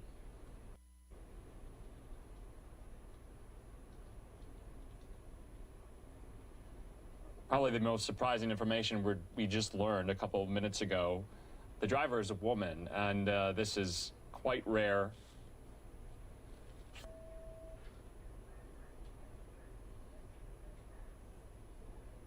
And so you can see how far the street is closed.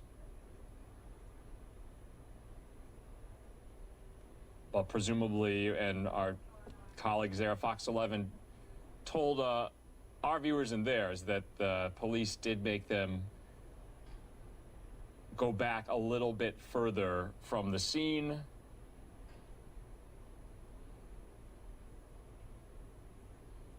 You can see the woman, that she's wearing a hoodie with her hood up, a sweatshirt.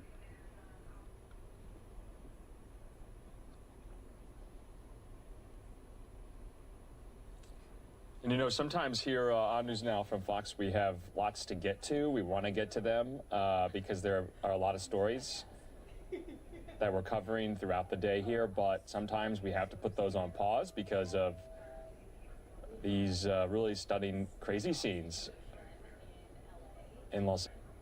It looks like our sister station and their coverage is back. Let's go back to that right now to Fox 11. An hour from now, Governor Newsom here in Southern California to deliver the State of the State from Dodger Stadium for the first time since 1962. This speech is coming to us from Ed. Wow, what a scene there. And you're right, Christine. Yeah, we just got an advance from some of the governor's people on what he'll be saying tonight in this big speech, opening up by saying a promise to all of us that the pandemic will end soon. And the governor expected to say when it ends, it will not be a return to normal, because the governor expected to say normal is not good enough. That, as you point out, the stage really is set here. Have a look. Dead center field up near the warning track in the very heart of Dodger Stadium. The podium there, the governor will take that podium about 6:20, we're told, and deliver a State of the State address that is usually saved for a joint session of the legislature up in Sacramento. But this is one speech that is like none other we have certainly seen in recent history. To the video, have a look. It all started about a month ago when the governor began what many called his tour up and down the state, becoming more public and going to all the vaccination clinics as the state rolled out more of the vaccine. This from Camarillo last month. The governor expected over the next hour to talk about in his speech the legislative efforts, the money he pumped in, stimulus to help families in low-income areas, and also the money to the school districts, billions of dollars to get some of the grades for K through third grade open by the end of the month.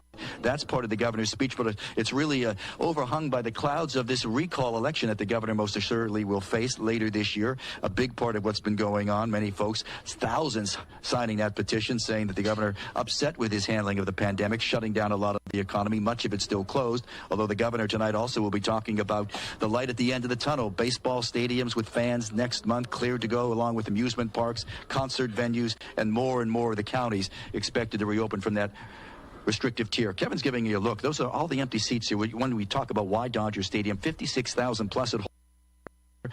All these seats represent, as the governor's staff has been saying, 56,000 plus who we lost here in California from COVID-19. So that's the somber note that will be underlying the entire speech here tonight. The governor talking about what he had to do to keep us all safe and where we're going as a state with more of the vaccine rollouts and more of it reopening. Should be a very interesting evening here from Dodger Stadium. And some of the Republicans up in Sacramento are saying this is going to be nothing more than a big campaign beginning for the governor as he faces that re-election campaign, Hollywood style. Again, very interesting indeed. For now, we're live here at Dodger Stadium. Back to both of you. And that recall effort. All right, Ed, thank you so much. We're going to talk about the weather. It's a big deal with a big storm coming our way. Meteorologist Rick Dickert with that for us. It's going to be slick out there. Because Fox 11, they're covering other stories at the moment, and we're going to bring you some of that here on News Now. Governor Newsom out there in California holding his State of the State address just a few minutes time here from Dodger Stadium. So we're going to bring you some of that, maybe not live because we're still following the situation of this maroon Nissan sedan. It took police officers through very crowded streets, sideswiped several cars to stop it. It was unsuccessful. This very large vehicle just got on the scene here. I believe this is the SWAT vehicle. And you can see the driver in there. This woman, the suspect, has a hood over her head so you could obscure her face. And you've been seeing that police drone fly and hover above the vehicle, even so much as landing on the hood of the car itself. Can't see it at the moment, but it seems like some type of operation is about to be underway since this very large SWAT vehicle has just arrived on the scene.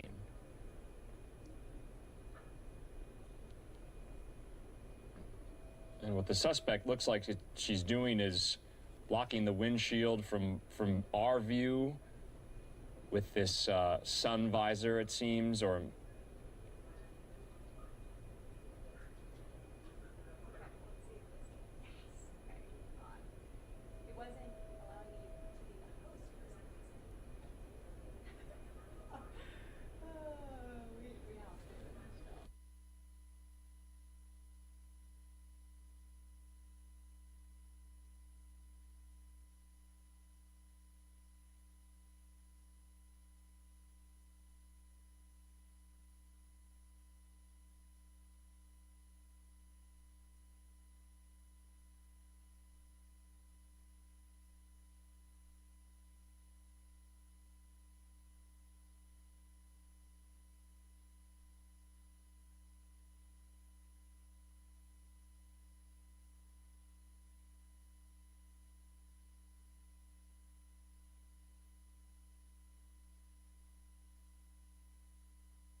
And we've been seeing just police officers kind of, walking casually, coming and going on the scene for some time.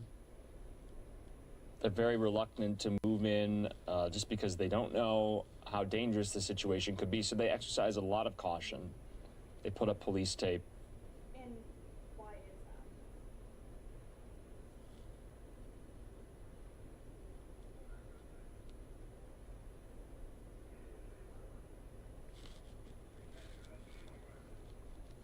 A lot of these chases end somewhat swiftly after the car has stopped. This one, not the case.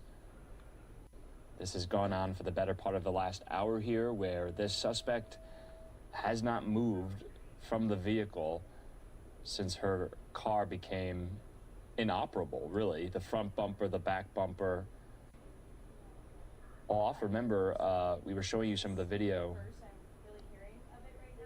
The driver crashed into the back of a car, and that was about it.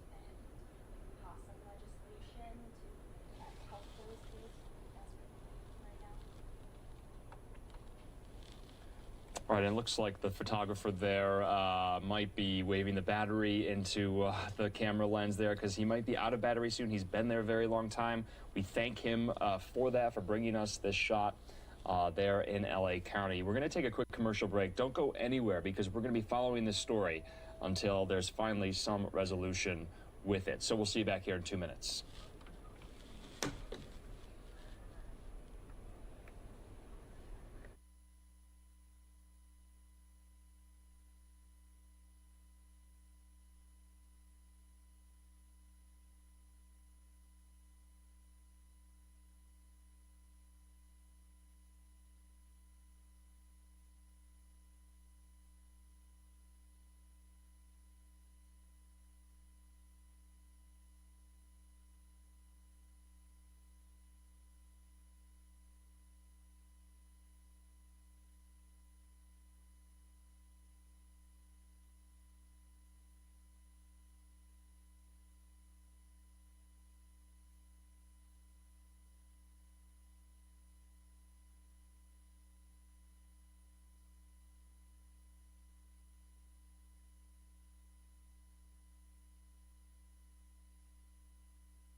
In this story for the better part of the last 2 hours. Now we have two camera angles that we want to put on the screen for you. What has stuck out to you the most? Aerial pictures back. We also have the ground view on the right-hand side of your screen there. And it continues. This standstill still going on. Almost 6 p.m. there on the West Coast in LA County. This might be Orange County, I believe.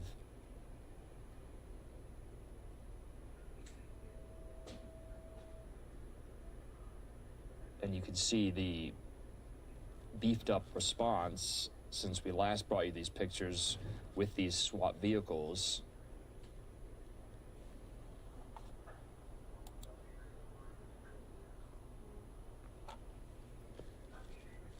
The streets are shut down. It looks like they have, you can see there, some dogs as well are on the scene to assist them, and it remains to be seen what type of operation they plan on executing in order to get the driver, the suspect, this woman, out of her vehicle. I would imagine that they want to resolve this before it gets dark, before it's nighttime. It's probably pretty obvious why those numbers are significantly higher, but from your research, what else is? And let's go to our sister station for their coverage live from Fox 11 to listen in.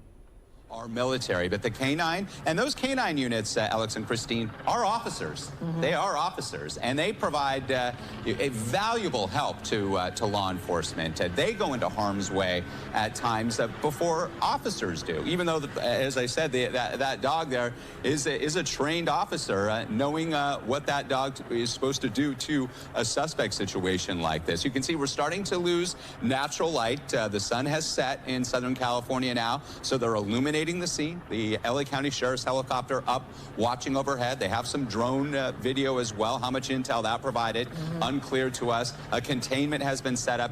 They just want to bring this to an end. We do believe it is a female. We see some movement here with that Bearcat. There are two of them there. Oftentimes they will move that vehicle into position to block that driver from even attempting to move the vehicle. Perhaps they'll go to the driver's side or to the front of the vehicle, so the driver is blocked from behind and from moving forward, basically signaling this is going to come to an end. You can make it easy, or we can make our move. And it looks like this one's going to be the one that goes in front. So so you could see this driver now blocked in from the front and from the back, which is going to make it harder for us to see, but it is probably a good tactic. Even if that female suspect has a weapon, and we've heard reports possibly she does, we believe it's a female, that if she was to open fire, it's not going to do any damage to that vehicle. Again, it's a highly armored vehicle, as are those deputies, those highly trained SWAT deputies inside that vehicle as well. It's blocked. And now it's a waiting game, and they may have to bring in a crisis negotiator to help ease her out of this situation. And some of these last for hours.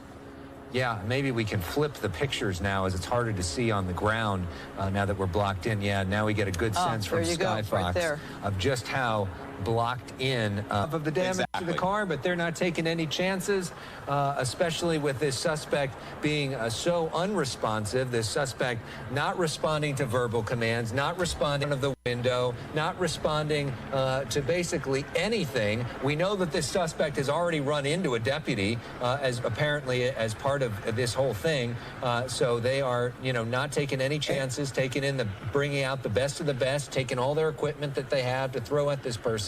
And now becomes, what is going to be the next move? Are we going to see a K-9 make the move? Is it going to be one of these officers in the Bearcat? What happens next? And you see the hatch on that armored vehicle there, the front unit there, and that is the hatch where one of those SWAT deputies can stick support if needed in situations like this. We're just dealing with one suspect, obviously, who drives that way and is evading units.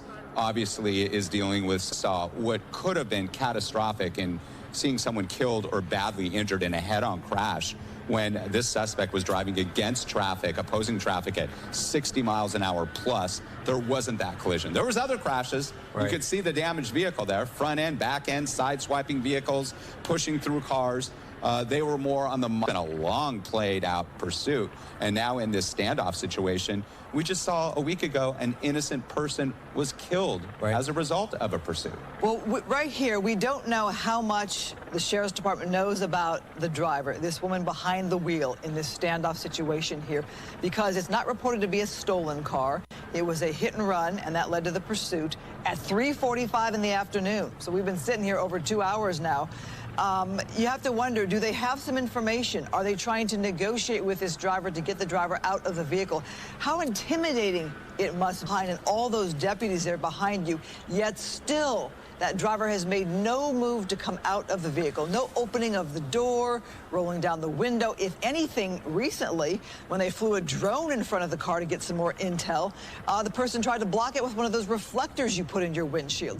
So that driver, wearing a white hood over her head, really trying to hide herself from law enforcement, and with that reflector saying, no, you're not going to see who I am or what I'm doing. And that's scary for law enforcement. You don't know what you're dealing with. And you got to also wonder, like, what's going through her head in terms of what's her next move, because you are literally blocked in every single direction by law enforcement, and there is nowhere for this person to go. Sometimes we do see pursuits, Rick Dickert, where the suspect is able to get away. This is not going to be one of those situations. It's not. This will come to an end. Hopefully she will give herself up sooner than later. Those vehicles, by the way, highly armored. They're military vehicles, and they look like tanks, but they can go 90 miles an hour. They're They're manufactured by Lenco, and they're powerful, and we'll continue to watch this play out here. Hopefully it'll come to a safe end. All right, so it's now 6 o'clock, and we're following breaking news. Good afternoon. I'm Christine Devine here with Alex Michelson and Rick Dickert, our expert who's been in so many of these pursuits, giving us perspective as to what we're watching here in Diamond Bar, where you see the SWAT team, the SEB, sheriff's unit there. Brought in those Bearcats in recent minutes, which are really a signal that they're going to perhaps make a move to bring this to an end. So if you are just joining us at 6 o'clock, as many of you do, let's get you caught up on how all of this first started. This started with an apparent hit and run in front of the Walnut Station, then hit at some point a deputy with the LA County Sheriff's Department, a deputy's car. Gosh. That deputy is okay. Thankfully did not go right into another driver here, although there were clearly several different close calls through the streets of Diamond Bar. I mean, you see almost right into a big rig there, almost right into other vehicles. But the pursuit continued as we watched it live on Sky Fox. This happening around 3:45 to 4 o'clock right here on Fox 11. You see high speeds through the streets here. Almost another collision. Boom. Some nice brake work there to avoid hitting that vehicle. The Sheriff's Department tried a pit maneuver. It did not work. The car able to get away there, but it wasn't the only time, Christine, that the Sheriff's Department tried a pit maneuver. Okay, so now you see how dangerous this pursuit was. As you watch here, things escalate as this Sheriff's Department vehicle tries to do a pit maneuver right here where they felt they had a safe. It's not going to work. There we go. There's the move. Look at the cars. Wow. And that driver's able to recover.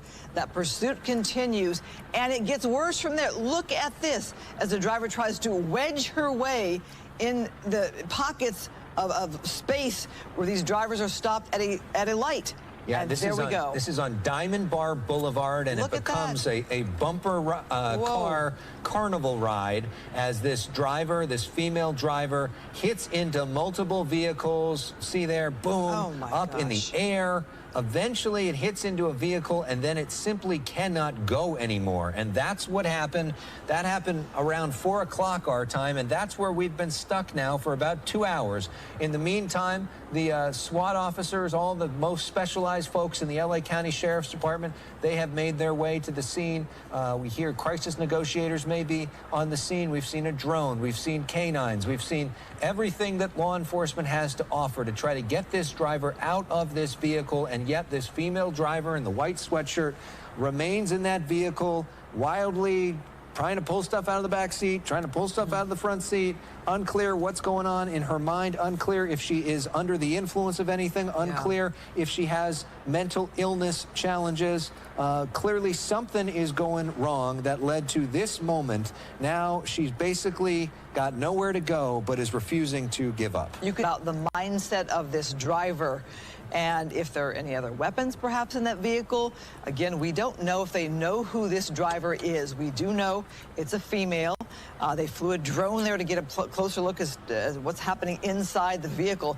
At some point during the standoff, the driver was almost, was non-responsive. And then she just woke up. And then there was a lot of activity. A lot of activity. And again, if you're just if you're just tuning in, this is Diamond Bar Boulevard, just south of the 60, north and southbound sides of Diamond Bar Boulevard shut down. 60 freeway not impacted, just the on and off ramps.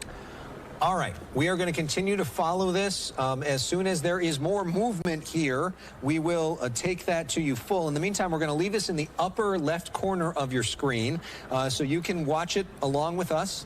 And as soon as anything happens there, we will go back to it in terms of a full screen picture. In the meantime, there's a big storm coming. It's going to impact a lot of people tomorrow.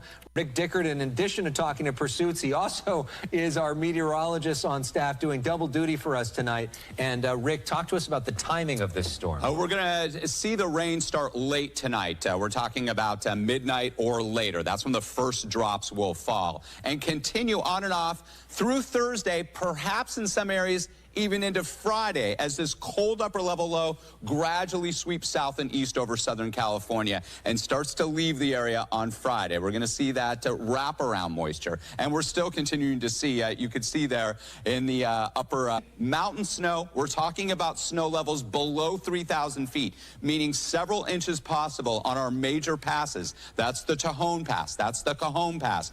Do not plan travel tomorrow into early Friday on Interstate 5 unless you absolutely have to. Keep it here on Fox 11 or our Fox Weather app. You can download that and get to the play-by-play information because winter storm warnings are up for all mountain communities. Thunderstorms with hail down to sea level and very chilly temperatures. We're talking about high temperatures only in the mid to high 50s.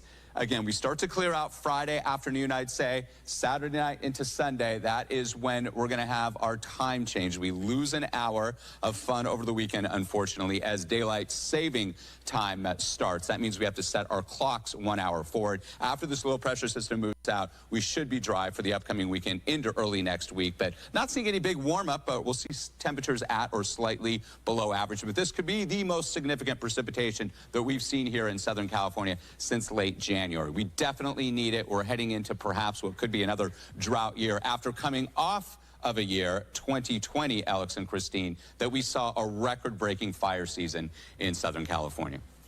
All right, Rick, thank you so much as we continue to follow in one corner of your screen that live pursuit standoff. We're going to keep talking about other news here, including some coronavirus news. One of Pasadena's largest mass vaccination sites has now been shut down, not due to a lack of vaccines. Wait to hear this reason. It's due to an excess number of appointments made by people who aren't eligible to be vaccinated.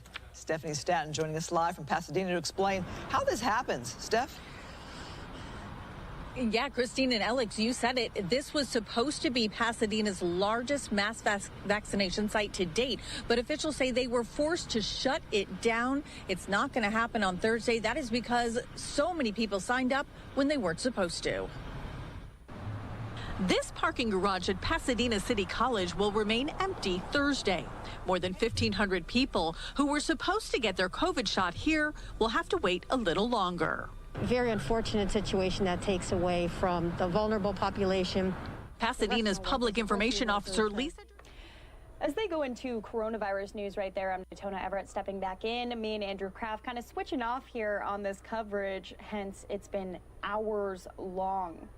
This is a police standoff in Diamond Bar, California. Fox 11 Los Angeles has been giving us full coverage on this. Unfortunately, aerial's starting to get a little bit dark there, but that suspect, who has now been confirmed as a woman, is in that car still after quite the busy day today, ramming into cars, leading police on a chase down these roads of Southern California, starting in Chico, California, and then ending up here in Diamond Bar.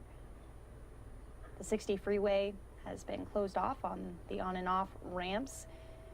Earlier, you could see a drone being utilized by officers on the scene to try to get a closer look inside of the vehicle to see what the heck is going on inside of there. But they're definitely trying to stay safe as well. That's why it's taken so long. They're just not sure if the woman inside of the car is armed or not. You could see her trying to put up a car shield, one of those, utilizing a fabric to kind of cover the outside of the window there. You can see our aerials trying to get a white balance right now to make the shot look nice for you guys so we can see it, even though it gets a little bit darker there tonight. Most recent development, that SWAT vehicle has pulled in front of the sedan to block the path as the standoff continues here. And we have so many of you tuning in right now, trying to get extra coverage on this. This has definitely been quite an event today, quite a spectacle. We've been showing you all the highlights throughout the day, the several pit maneuvers that were utilized to try to stop this driver, this female driver. No reports of injuries yet, which is good news considering there was multiple collisions along the way. But this has pretty much been the scene here for the past couple of hours. We've seen zoomed in shots of the female driver inside of the car, restless, moving around with her hood up. Not exactly sure what she has been doing inside of the vehicle there, but they've utilized several methods to try to get her out. They were using beanbags earlier today, which are shots. That's why you could see holes on the side of her window there. There was, I think, 6 holes that could be seen with the naked eye. Those are non-lethal, but definitely will get you moving.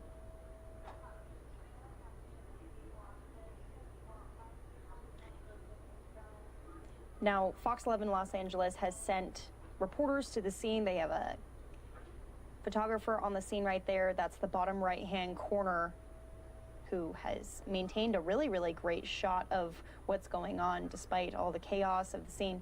They actually moved the photographer back out of safety concerns.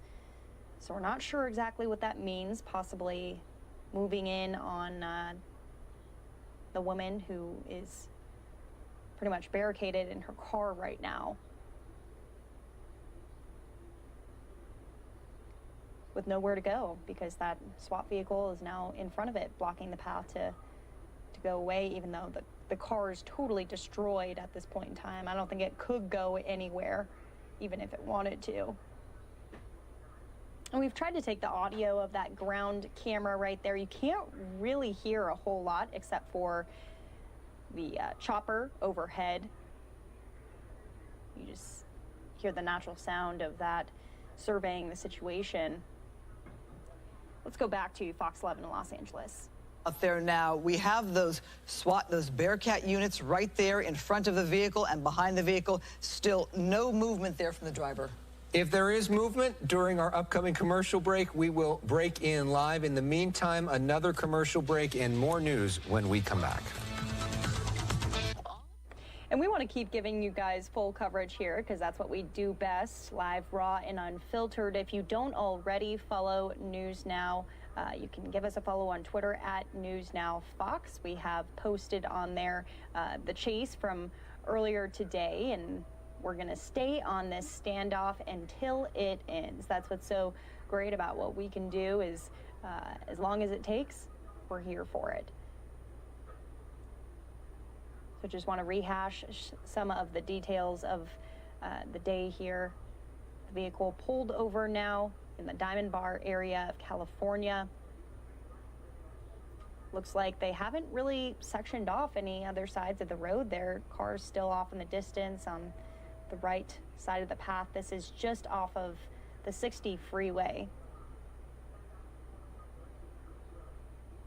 Now, what we haven't seen is those other cars that were hit by the driver earlier today. Didn't seem like there was too significant of damage, but who knows? A lot of, I think about 6 cars going home tonight with some dings because of what happened earlier today. If you're just tuning in right now and are kind of confused as to what's going on and what happened earlier, I want to take you out to some of those highlights brought to us by our sister station, Fox 11 in Los Angeles. They cover these police chases so well because they have so many. Almost every time we have a police chase, it's typically in the Los Angeles area. So we'll keep an eye on these pictures here, but want to take you out to some of their coverage from earlier today. That's why it's going to be a little bit brighter, because we're going on like 3-4 hours almost on this police standoff. So we'll be keeping an eye on this, keeping an eye on our Fox 11 sister station, bring you their live coverage. But for now, let's go out to their recorded coverage from earlier as they break down this wild police chase that's brought us to where we are right now. Danger of hurting or killing him or herself Exactly. as well. So if you are just joining us at 4:30, usually TMZ with our pal Harvey Levin would be airing right now, but we are beginning an early edition of the Fox 11 News at 5 now. We have been on breaking news for the last 45 minutes, hour or so, following what was a wild police pursuit, which has now come to a termination in Diamond Bar. It is now a standoff situation. We understand from our sources in the sheriff's department that there is actually a hold now. We had seen for a while some of these less than lethal beanbags being shot at the windows, which is why some of the windows have holes in them. They've been told to stop that for the moment. They're waiting for some of the specialists to come in and to try to provide aid. And what you're looking at on the top corner of your screen, you see some of those different law enforcement vehicles, law enforcement. And let's go out to live coverage right now from our sister station, Fox 11. Near USC today. This is something we expect to hear Governor Newsom talk about in a little bit. Phil Schuman live at the USC campus for us now. Phil. Well, Alex, a recent county public health report indicated that only about 1 in 6 residents of South LA have been vaccinated, far lower than other wealthier areas of Los Angeles County. So this site, operated by the city, is trying to change that, though it is open to everyone. It's pretty organized. It was very quick. Just went in and they had all my information and I got the shot and that's it. Jordan Blackwell came from UCLA to USC to get vaccinated, one of some 1,000 getting shots on this first day, that number rising depending on future supply. This LA City-run site near a metro stop, near bus lines, is also offering discounted or free Uber rides. The plan here is to reserve a block of shots each day for those who live in South LA, hard hit by the virus, with a relatively low percentage of people who've been vaccinated. The university has partnered with the city to create this site, which is opening today, and it'll be extended through May 31st of this year. In our district, for example, we've had over 60,000 infections and over 700 deaths. And those are families, those are impacting our community every day. Take you live now to the State of the State address with Governor Newsom speaking right now at Dodger Stadium. Forcing hardworking Californians into impossible choices to go to work and risk infection or stay home and lose your job. It magnified daily worries about feeding your kids, paying rent, and keeping loved ones safe. It made the unthinkable commonplace. COVID patients cared for by doctors and nurses and paramedics who, despite the chaos and risk to themselves, paused to hold the hands of strangers in their final moments.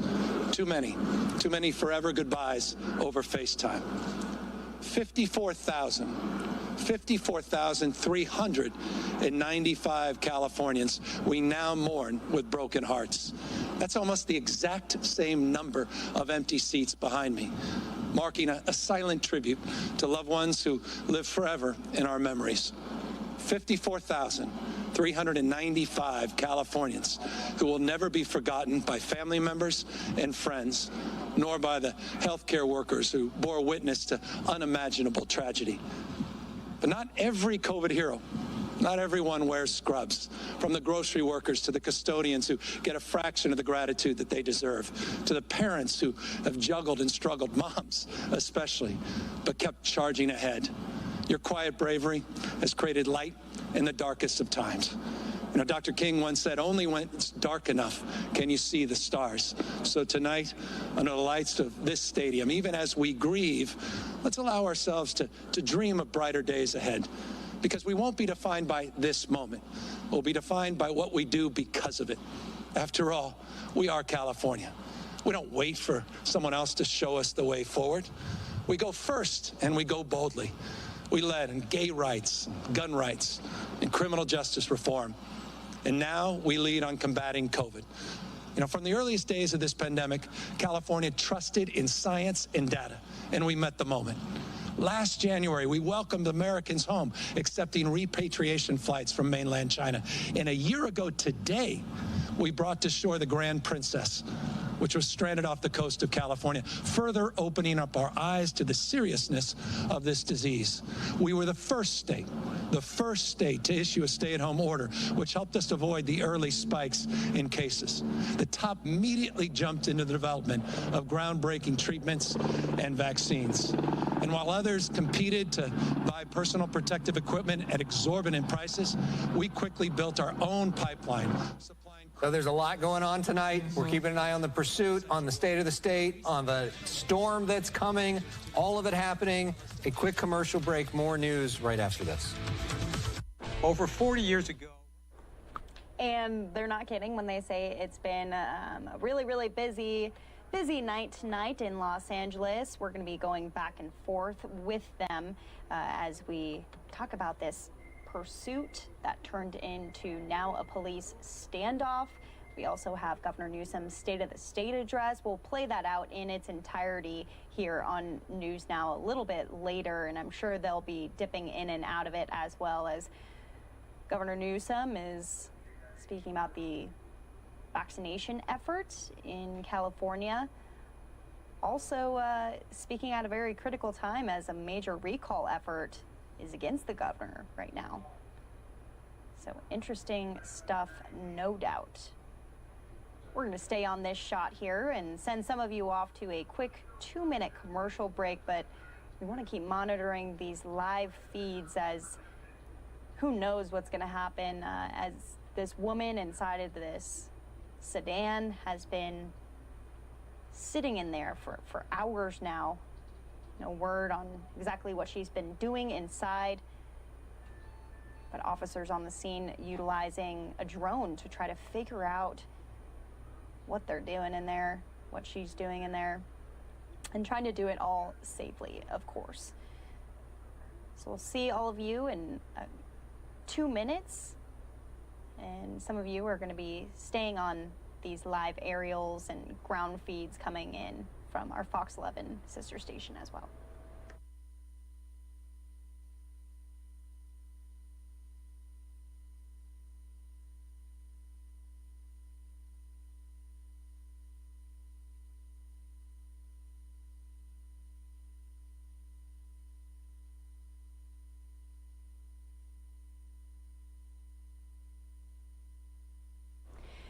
And for those of you who are staying with us, not going out to that commercial break, my producer just told me this has been going on for 3 hours now. We brought it to you right as we saw the police chase happening, and I remember some of the reports from our chopper reporter and the rest of the team there at Fox 11 saying there was some sort of energy that this thing was not going to end well, and they were pretty much right here. I haven't seen any coverage quite like this before. Let's listen in to Fox 11 as they just came back on. Well, looks like they're going into winter weather headlines. Just kidding. It's Los Angeles, so it's not winter out there at all.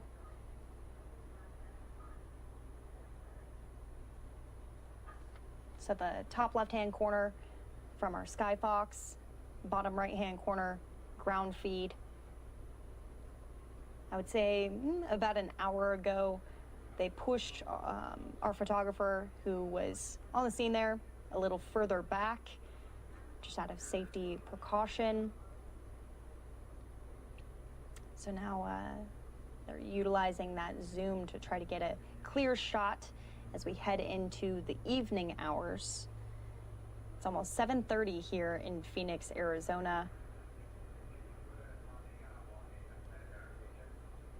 As we keep a close eye on this breaking news story. You know, we have so many things that we want to be playing out for you, so many headlines that came down today, coronavirus updates, border updates, stimulus package updates, but this has pretty much driven our coverage here. We have had a very, very high viewing audience, and we want to cater to all of you to see how this story ends, because we're all interested at this point now, too, going into our 4th hour of coverage here.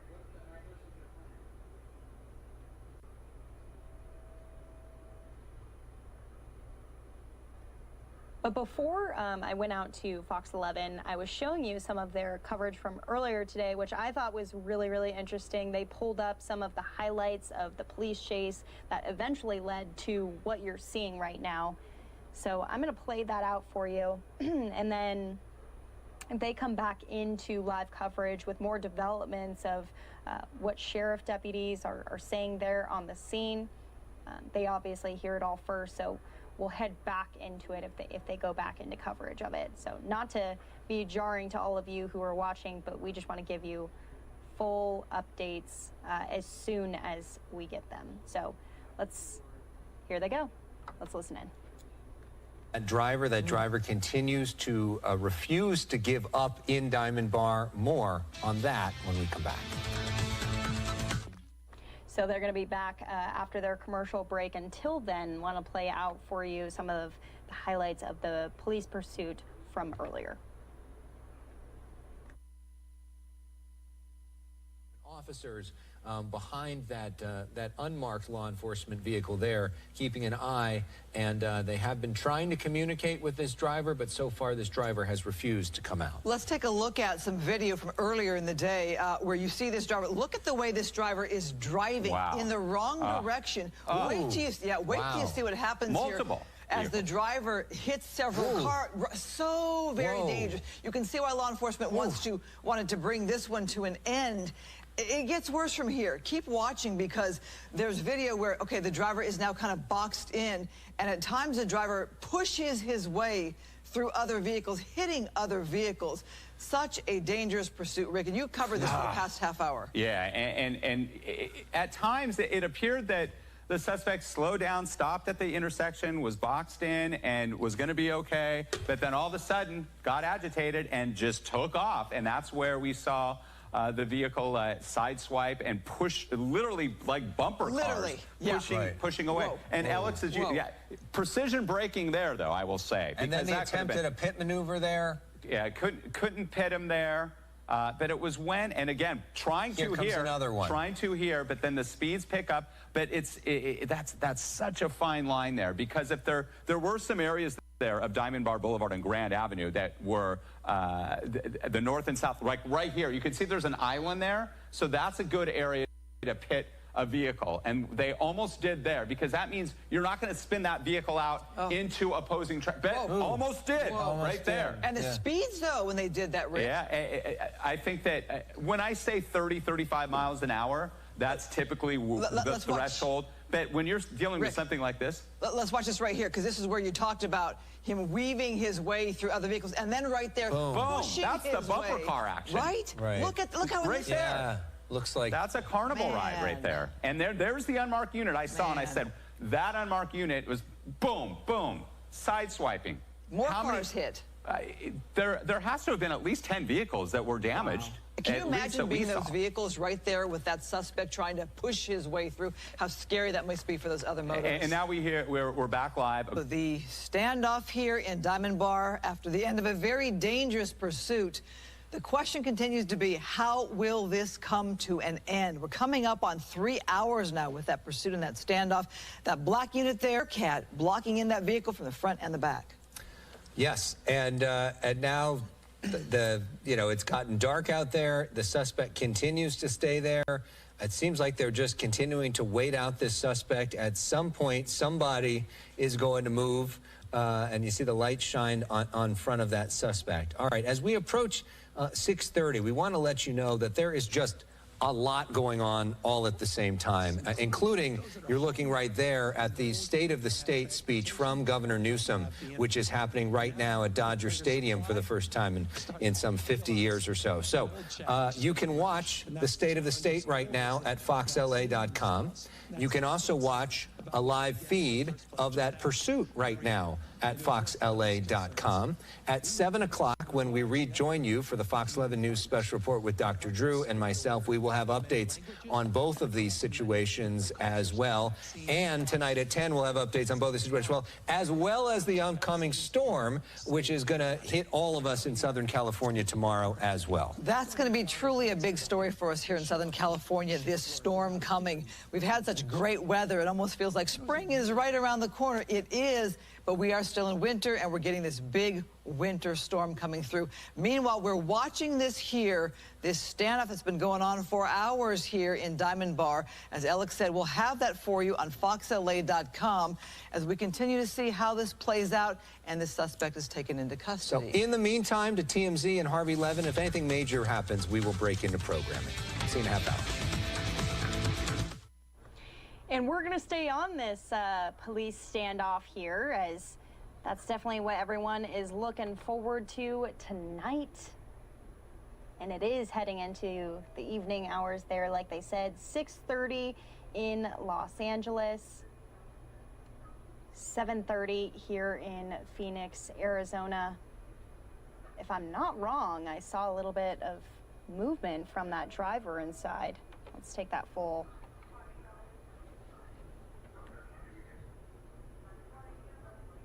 Looks like there's a light inside, or light being shined on the sedan there. The sheriff's chopper overhead keeps flying through our shot. That's what you're seeing if you see any movement.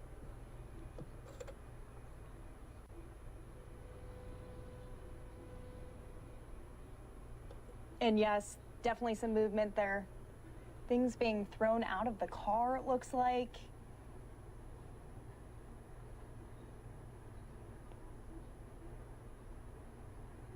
Guys, this has been over 3 hours long, this standoff here. The pursuit was actually a little bit shorter than some of the police pursuits that we've seen in the past, coming out of our California station there in Los Angeles. Looks like several items being thrown out of the car outside of those broken windows that have been shot through. Again, non-lethal weapons utilized to try to get this woman, this driver, out of the car. So far unsuccessful.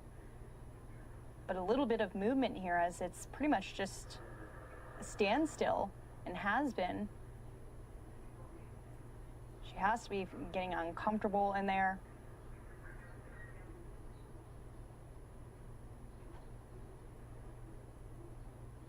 We just want to keep our eyes on it.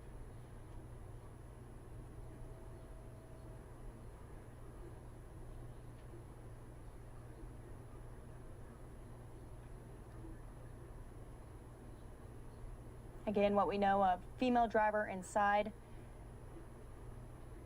who led Los Angeles sheriff deputies on a high-speed chase through the streets, leading them to this final stop here at Diamond Bar, shutting off this entire street here. I believe it's Diamond Bar Boulevard.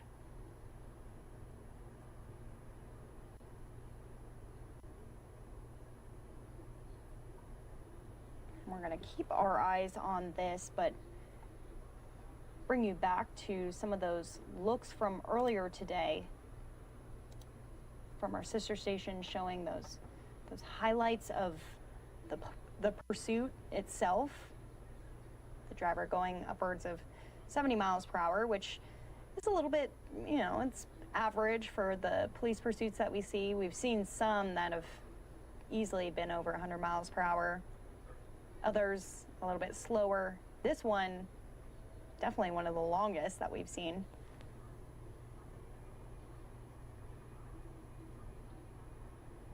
We're seeing the shifting in this driver's seat there. That's why we don't want to step away from this, because definitely don't want to miss it after multiple hours of coverage here. Again, here on News Now from Fox, we bring you all of these feeds live, raw, and unfiltered. You've probably heard that a few times today, but we just want to reiterate it, because police chases aren't the only thing that we do. We do a wide range of news stories, politics, coronavirus, border issues, you name it. We have a full night planned for you, but since we've continued on this today. We are going to stay on it.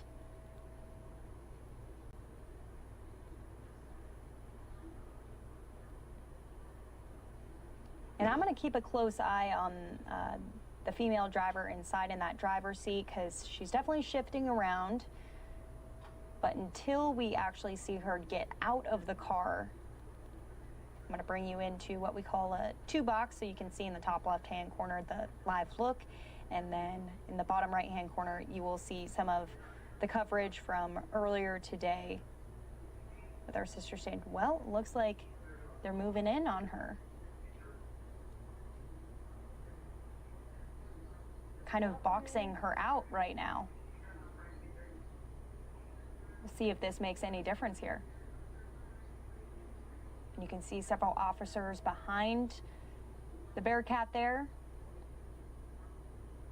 Looks like 3 or 4 of them.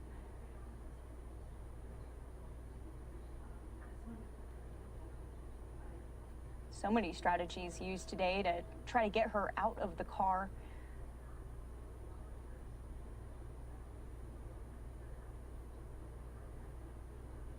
Just one of the craziest live events that I think we've covered here on News Now since I've been here. And these are live aerials from Skyfox in Los Angeles, so if they go in and out, it's because they're live also. Trying to go around to the other side of the car to get a better view of what's going on. Being very tactical about this. There's like a light is being shown on the car. I think they're trying to see if anyone else is in the car right now.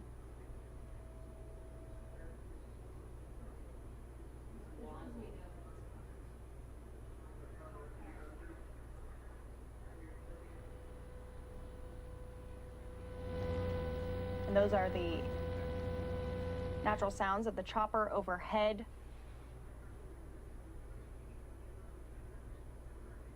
Evening hours right now in California. 7:40 here in Phoenix, Arizona. 6:40 in California. So it's kind of tough to see exactly what's going on. Getting a little dark out there.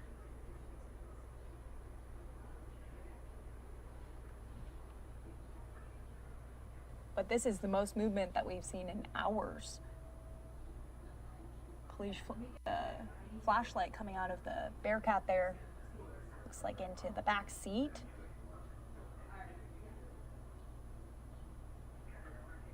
Most of the zoomed in shots that we've seen of the woman, she's been in the driver's seat.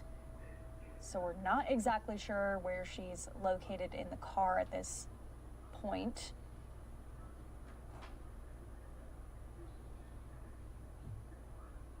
But they're moving in on the vehicle here.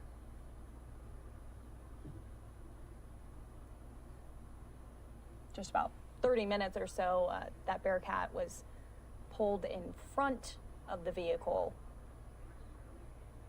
And now, just in the past few minutes, that left one has been pulled in as well. And all of these vehicles surrounded with officers on the scene.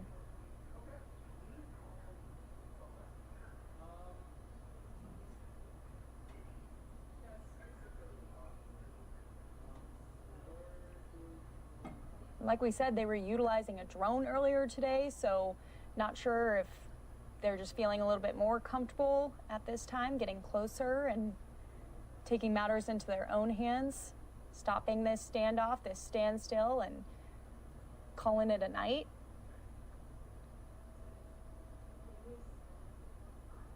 Shining that flashlight into the car there.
And if you're just joining in with us right now, thanks for being with us as we've had full coverage on this standoff, this police standoff in Diamond Bar.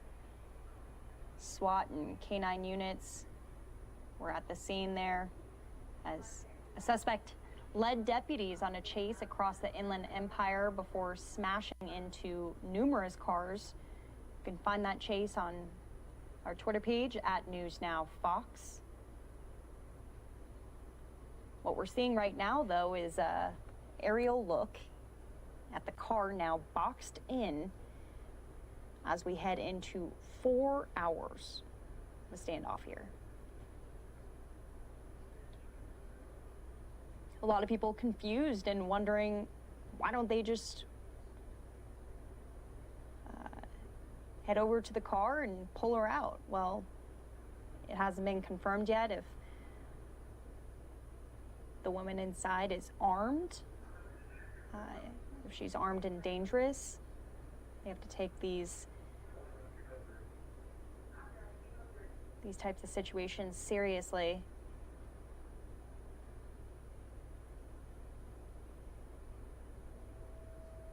But like we said, just in the past couple minutes here, we've seen more action than we have over the past hour, I would argue. That armored vehicle on the left, shining its flashlight into the car now.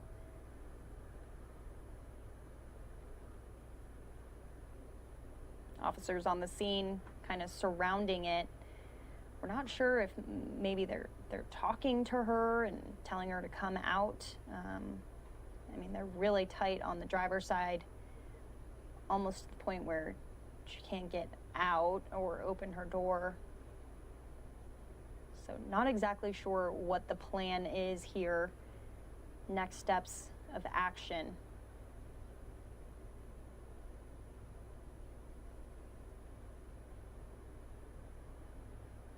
But I think they're just using those lights to assess the situation inside, understand what they're dealing with in full.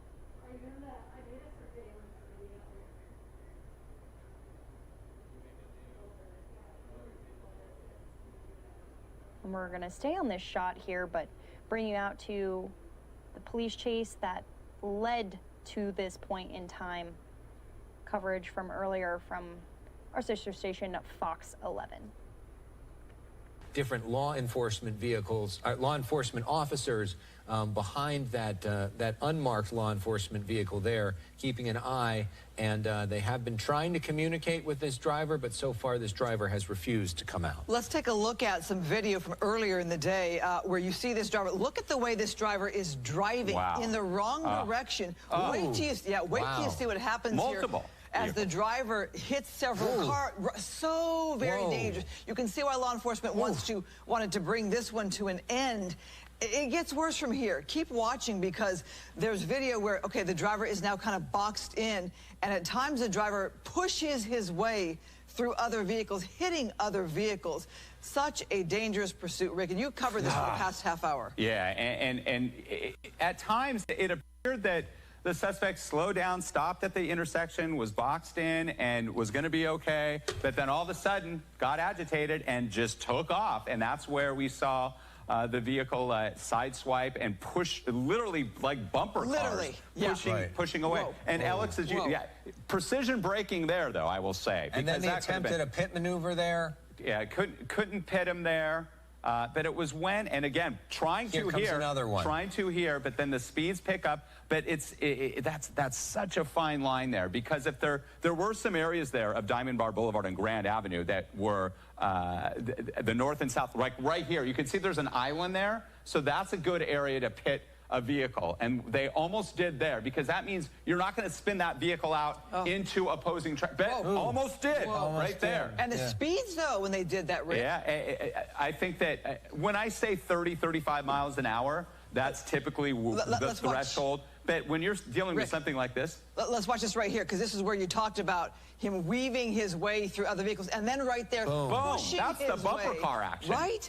Look how it's there.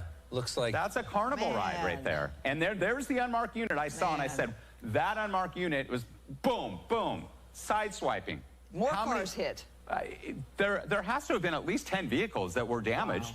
Can you imagine being those vehicles right there with that suspect trying to push his way through? How scary that must be for those other motorists. And now we're back live, a ground shot. We got you covered here at Fox 11. We have our Extreme Nav Skyfox up in the upper left box there, on the ground there, a standoff situation. Alex, you mentioned they were going to bring in more specialized units, and that's SWAT. That's special weapons and tactics. That's the armored vehicles, what we call the Bearcat, that will try to essentially force this suspect to give up. Unclear if that suspect has been injured, because those beanbags hurt, believe me. Yeah. And we say, again, we say non-lethal. And here's one of those guys carrying one of those less than lethal weapons that we see. Right.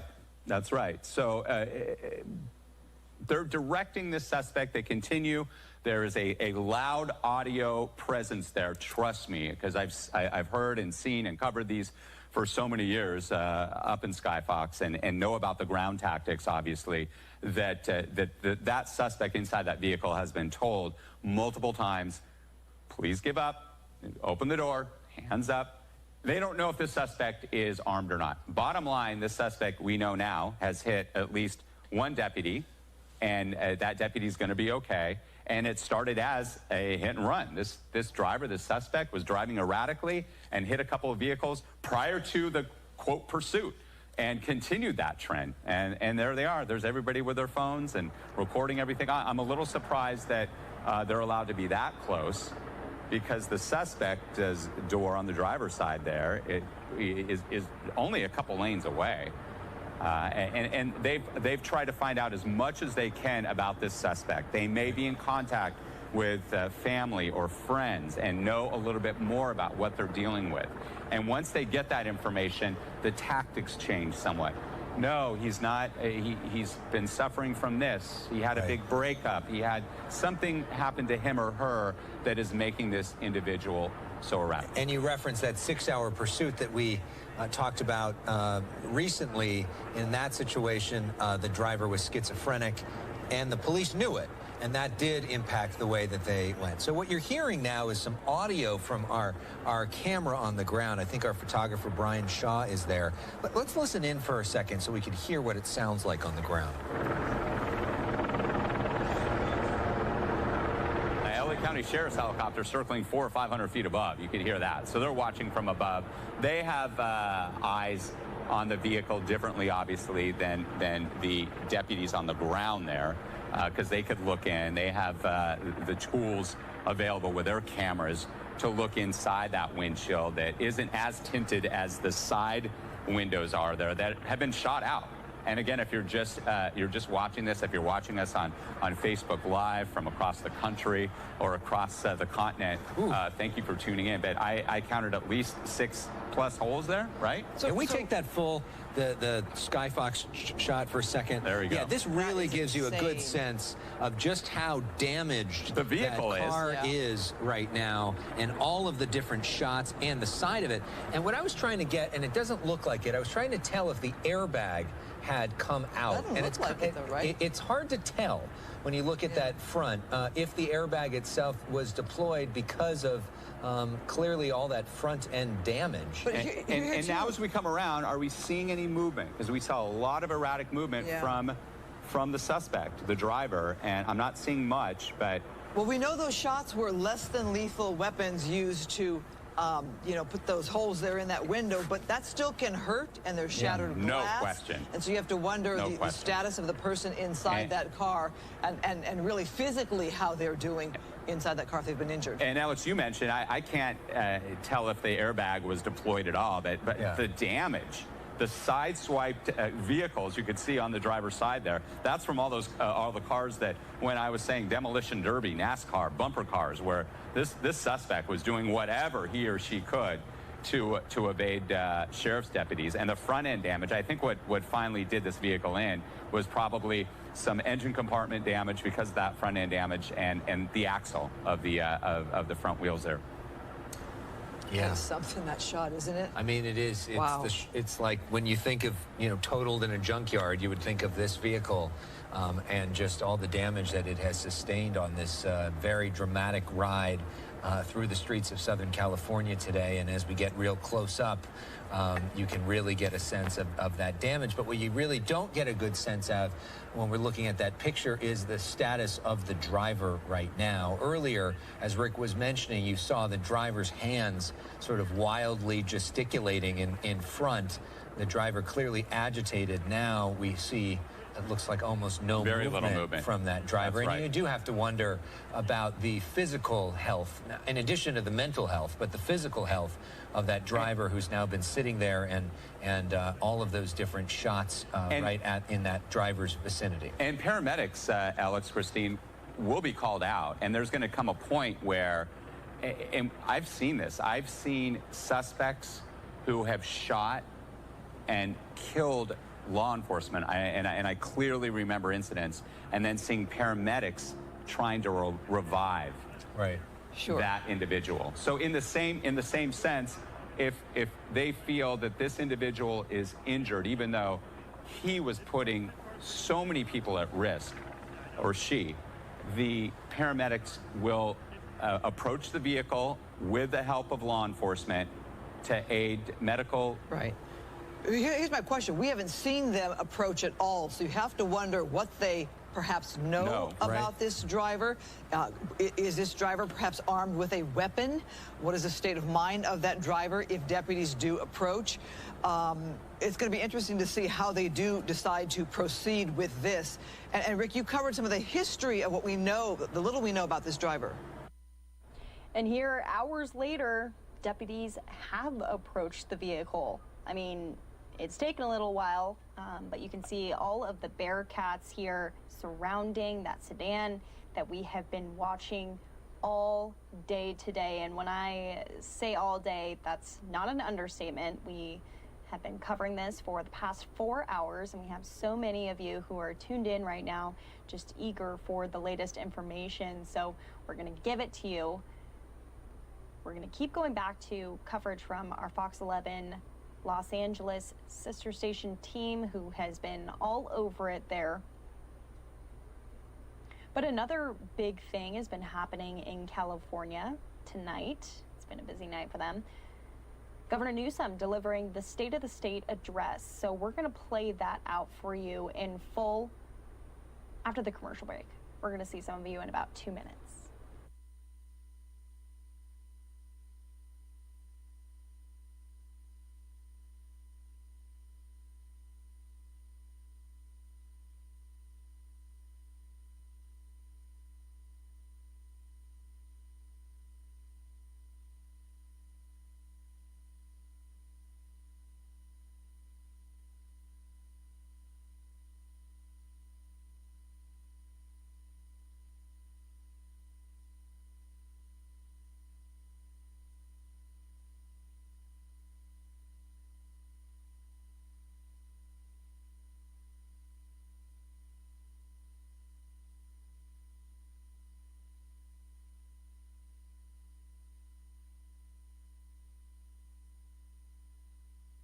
Those of you who are staying with us right now, these are live pictures from Sky Fox in Fox 11 Los Angeles.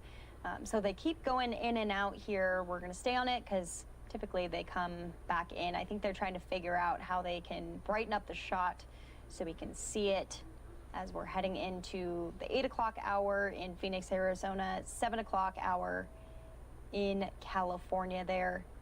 It is dark, and I think they're trying to wrap this thing up and see what they can do to bring this female driver out of the car. We were showing you their coverage from earlier today, the pit maneuvers that were enacted to try to pull this driver over.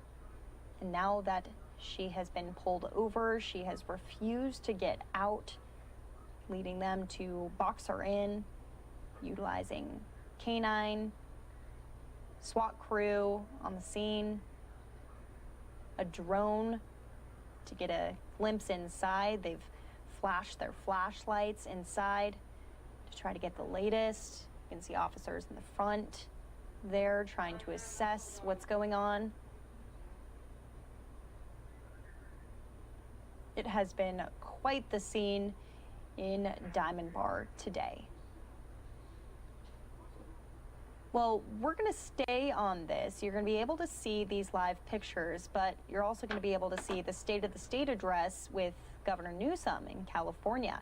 We'll play out those remarks for you in full and also go out to any coverage, any breaking news coverage from Fox 11 in Los Angeles as they get more word from the Sheriff's Department, who has been on this breaking news all day today, along with the SWAT team that you can see right now, those 3 Bearcats boxing in that car that has been the big story today. So bringing you all of the coverage, California coverage here on News Now from Fox. Here's Governor Newsom. Madam Lieutenant Governor, for your kind introduction, and good evening to those of you joining us virtually tonight. Speaker Rendon, Pro Tem Tony Atkins, members of the California Legislature, and all the elected and state officials. To my amazing wife, Jennifer, our first partner of the state of California, thank you all for being here in, well, the most 2021 way possible, and that's remotely. You know, tonight we mark the unprecedented moment in California history. To reflect on where we've been this past year, I think it's important we consider where we are. And I'm speaking to you from Dodger Stadium, transformed from the home of last year's World Series champions into the centerpiece of America's mass vaccination campaign. Instead of fans in the stands, we see nurses in PPE saving lives one injection at a time. All because a year ago, a once-in-a-century pandemic arrived on our shores. COVID was no one's fault, but it quickly became everyone's burden, forcing hardworking Californians into impossible choices to go to work and risk infection or stay home and lose your job. It magnified daily worries about feeding your kids, paying rent, and keeping loved ones safe. It made the unthinkable commonplace. COVID patients cared for by doctors and nurses and paramedics who, despite the chaos and risk to themselves, paused to hold the hands of strangers in their final moments. Too many forever goodbyes over FaceTime. 54,395 Californians we now mourn with broken hearts. That's almost the exact same number of empty seats behind me, marking a silent tribute to loved ones who live forever in our memories. 54,395 Californians who will never be forgotten by family members and friends, nor by the healthcare workers who bore witness to unimaginable tragedy. But not every COVID hero, not everyone wears scrubs. From the grocery workers to the custodians who get a fraction of the gratitude that they deserve, to the parents who have juggled and struggled, moms especially, but kept charging ahead. Your quiet bravery has created light in the darkest of times. You know, Dr. King once said, only when it's dark enough can you see the stars. So tonight, under the lights of this stadium, even as we grieve, let's allow ourselves to dream of brighter days ahead. Because we won't be defined by this moment. We'll be defined by what we do because of it. After all, we are California. We don't wait for someone else to show us the way forward. We go first, and we go boldly. We led in gay rights, gun rights, and criminal justice reform. And now we lead on combating COVID. You know, from the earliest days of this pandemic, California trusted in science and data, and we met the moment. Last January, we welcomed Americans home, accepting repatriation flights from mainland China. And a year ago today, we brought to shore the Grand Princess, which was stranded off the coast of California, further opening up our eyes to the seriousness of this disease. We were the first state to issue a stay-at-home order, which helped us avoid the early spikes in cases. The top minds from our nation's leading research institutions and life science companies immediately jumped into the development of groundbreaking treatments and vaccines. And while others competed to buy personal protective equipment at exorbitant prices, we quickly built our own pipeline, supplying critical gear to millions and millions of essential workers. We sent ventilators and doctors boosters to New York as well as to other states that so desperately needed them. And we developed the most comprehensive COVID testing program in the country, including a first-in-the-nation state-run testing lab. We enlisted additional healthcare workers to expand capacity, and we readied our ICUs. Our advanced planning and our curve flattening meant that hospitals were ready for surges, all of which is why California's death rate has remained one of the lowest per capita in the nation, 134 deaths per 100,000 compared to 158 nationally, 153 in Texas, and 247 in New York. Now, finally, vaccines are here. And we were the first to launch these mass vaccination sites in partnership with FEMA, now a model for other states all across the country. Today we have the most robust vaccination program in the country for vaccination distribution, ahead of countries, not states, ahead of countries like Russia, Germany, Israel, and France. You know, I know our progress hasn't always felt fast enough. And look, we've made mistakes. I have made mistakes, but we own them. We learn from them, and we never stop trying. After all, that's the California spirit. We're bent, but not broken, bloodied, but unbowed, resolved to make brighter days ahead, and not to let the pain of last year to deter us from the hopefulness of tomorrow. Look, the state of our state, it remains determined. I remain determined. And I just want you to know, we're not going to change course just because of a few naysayers and doomsdayers. So to the California critics out there who are promoting partisan political power grabs with outdated prejudices and rejecting everything that makes California truly great, we say this: we will not be distracted from getting shots. So we want to go back to this because it looks like they've put some type of smoke irritant inside the car in order to kind of coax all the suspect out of the vehicle. And they've just put some type of irritant, chemical irritant maybe, but what looks essentially like a smoke canister inside the driver's side of the vehicle, of this sedan, in order to bring out the suspect. So this could be ending very, very soon here, because I don't know how long someone in this type of situation can last with all that smoke there in the vehicle.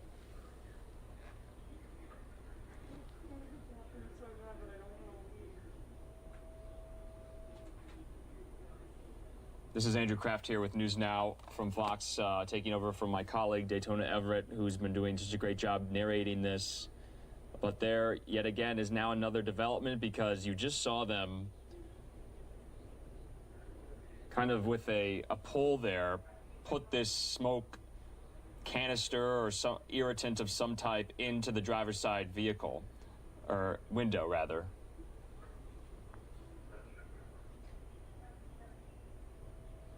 And they're shining lights inside the vehicle. Let's listen to Fox 11 and their coverage to see what they're saying. More commands. They brought in a K-9 unit, and that may be next. We may see that a K-9 unit goes inside the vehicle to extricate that suspect from the vehicle. Still no movement, at least from what we're seeing, and you're absolutely right. Not a safe environment inside that vehicle with that tear gas being administered, having broken more of the window. The window was already broken on the driver's side because of those beanbags, those non-lethal beanbags that were shot inside the vehicle early on. Yeah, I can tell you, as somebody who has covered several protests. Back door open, back door passenger side open. Here she comes. Here she comes. Okay, and is she going to? She's just walking out, just casually, and here they come. Okay, and they. Or wait, is that? Oh my God, is that a child? That was a child, and we believe that there was that was a small child there, and we believe that it was just the driver. Oh, man. Okay, Wow. now they're pulling this driver out. Wow, a child was in there that whole time. I wonder if they knew that. I mean, they did. They saw they had the drone video. Oh, my. The back windows were tinted out. The child could have been laying down. The drone couldn't see everything. But would have they done that knowingly? Wow. With that child inside that vehicle? Wow is right. What a development here. Hopefully that young boy or girl is okay.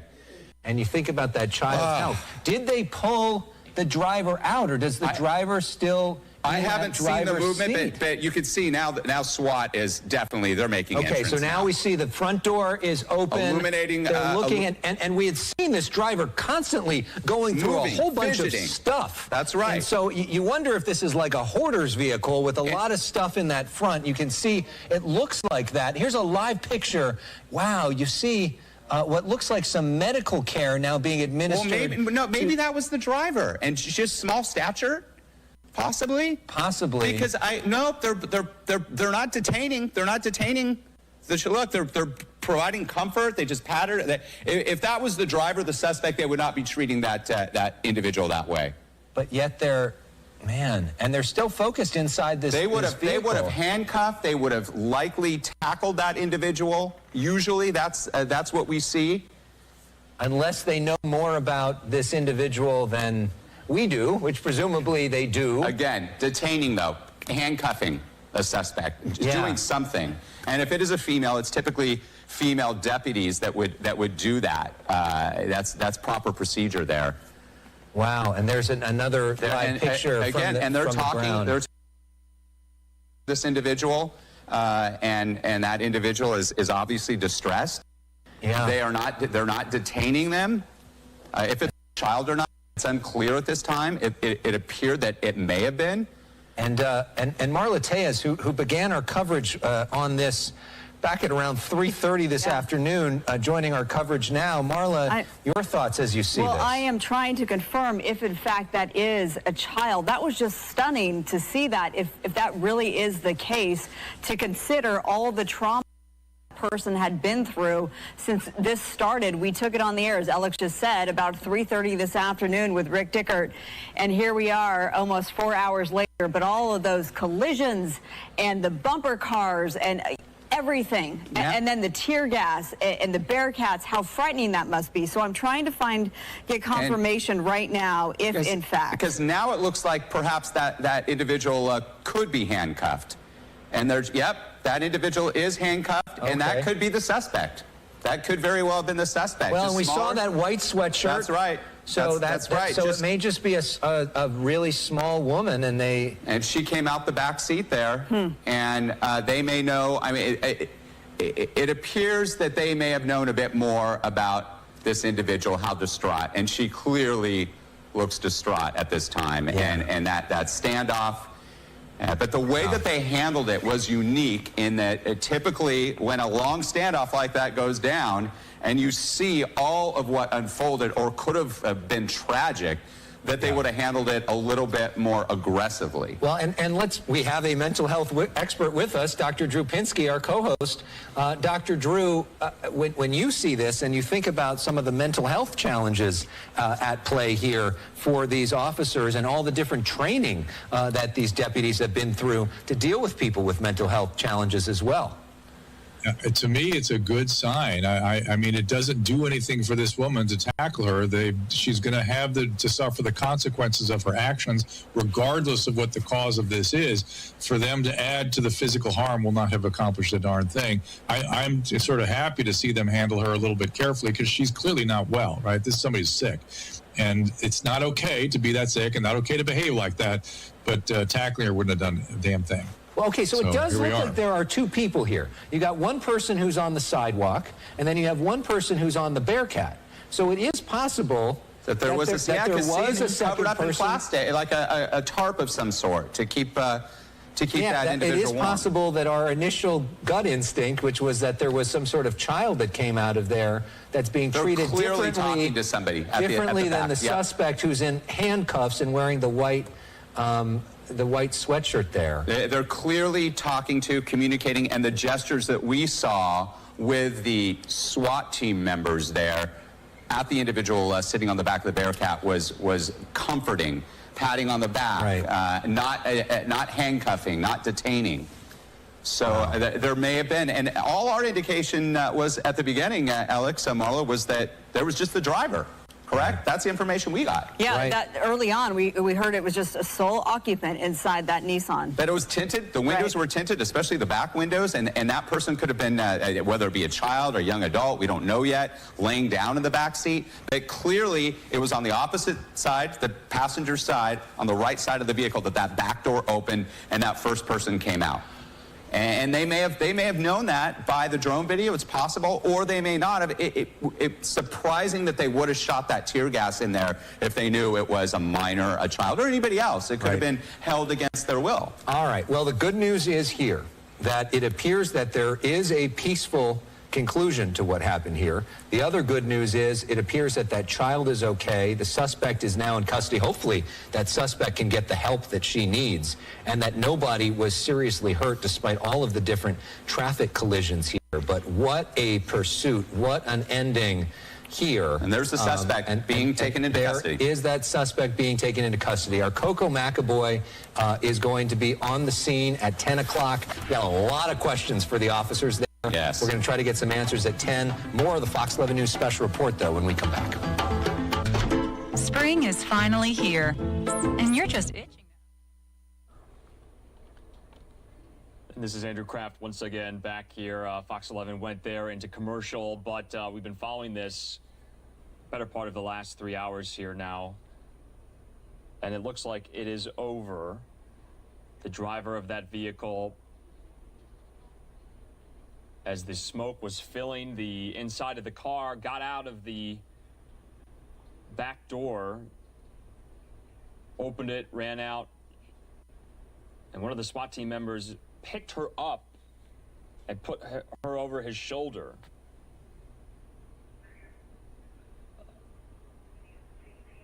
And so right now they're rifling through her car, and she has been put in handcuffs. So we're going to follow up on this story a little later tonight. We're going to see the charges that that woman is facing. I believe we have the shot of her going into the police vehicle in the back. Yep, there she is, handcuffed. And they're going to put her in the back of that squad car.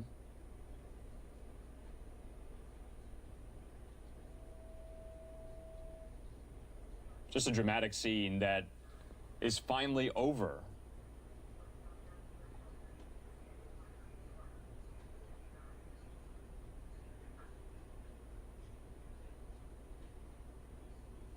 I'll download the clip when it's done.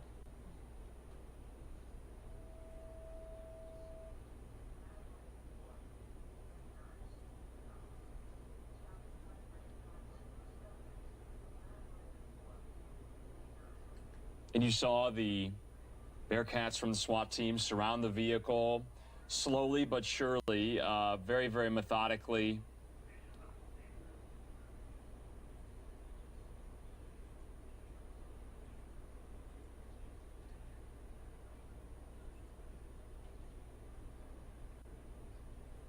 Now, it does look like there is an individual there that's being treated kind of on the hatch there.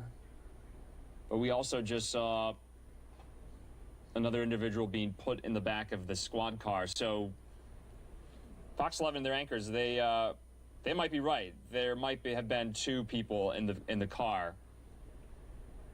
It was hard to see from our vantage point. We're going to get more information on that just to confirm, because that's important.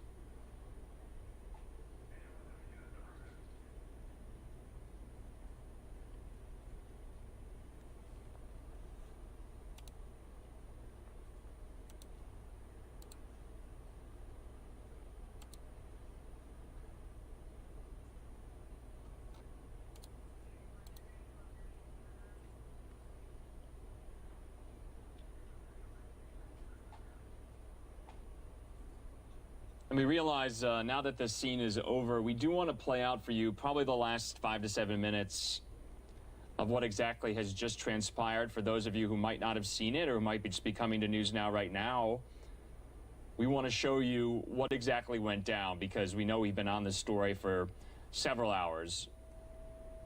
We just want to play it out for you once more. So here is what just transpired.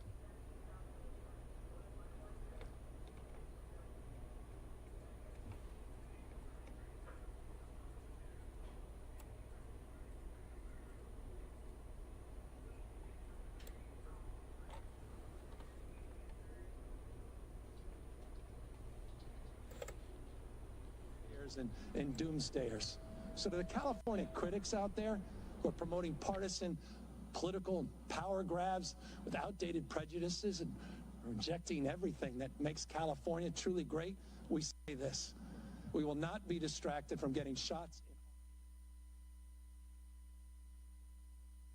So we want to go back to this because it looks like they've put some type of smoke irritant inside the car in order to kind of coax all the suspect out of the vehicle. And this is being done by the SWAT team there that has formed this perimeter around the car itself. And they've just put some type of irritant, chemical irritant maybe, but what looks essentially like a smoke canister inside the driver's side of the vehicle, of this sedan, in order to bring out the suspect. So this could be ending very, very soon here, because I don't know how long someone in this type of situation can last with all that smoke there in the vehicle.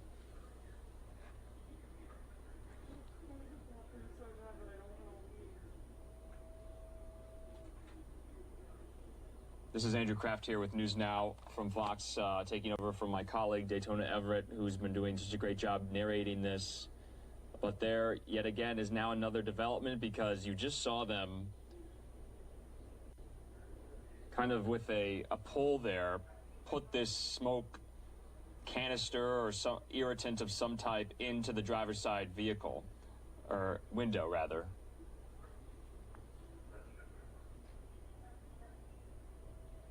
And they're shining lights inside the vehicle. Let's listen to Fox 11 and their coverage to see what they're saying. More commands. They brought in a K-9 unit, and that may be next. We may see that a K-9 unit goes inside the vehicle to extricate that suspect from the vehicle. Still no movement, at least from what we're seeing, and you're absolutely right. Not a safe environment inside that vehicle with that tear gas being administered. Having broken more of the window. The window was already broken on the driver's side because of those beanbags, those non-lethal beanbags that were shot inside the vehicle early on. Yeah, I can tell you, as somebody who has covered several protests. Back door open, back door passenger side open. Here she comes. Here she comes. Okay, and is she going to? She's just walking out, just casually, and here they come. Okay, and they. Or wait, is that? Oh my God, is that a child? That was a child, and we believe that that was a small child there, and we believe that it was just the driver. Oh man! Okay, wow! Now they're pulling this driver out. Wow! A child was in there that whole time. I wonder if they knew that. I mean, they did. They saw they had the drone video. Oh my! Those back windows were tinted out. The child could have been laying down. The drone couldn't see everything. But would have they done that knowingly? Wow! With that child inside that vehicle. Wow! Is right. What a development here. Hopefully that young boy or girl is okay. And you think about that child. Now, did they pull the driver out, or does the driver still? I haven't seen the movement, but you can see now that SWAT is definitely, they're making entrance. So now we see the front door is open. Illuminating. They're looking and we had seen this driver constantly going through a whole bunch of stuff. That's right. And so you wonder if this is like a hoarder's vehicle with a lot of stuff in that front. You can see it looks like that. Here's a live picture. Wow, you see what looks like some medical care now being administered. Well, maybe that was the driver, and she's just small stature.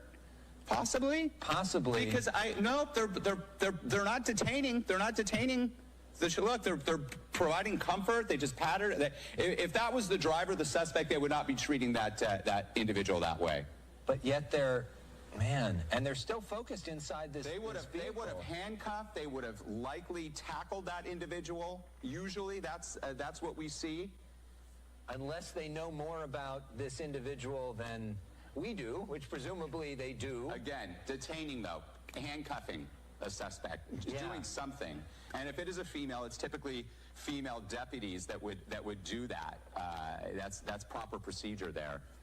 Wow, and there's another picture again, and they're talking to this individual, and that individual is obviously distressed. Yeah. They're not detaining them. If it's a child or not, it's unclear at this time. It appeared that it may have been. And Marla Tejas, who began our coverage on this back at around 3:30 this afternoon, joining our coverage now. Marla, your thoughts as you see this? Well, I am trying to confirm if in fact that is a child. That was just stunning to see that, if that really is the case, to consider.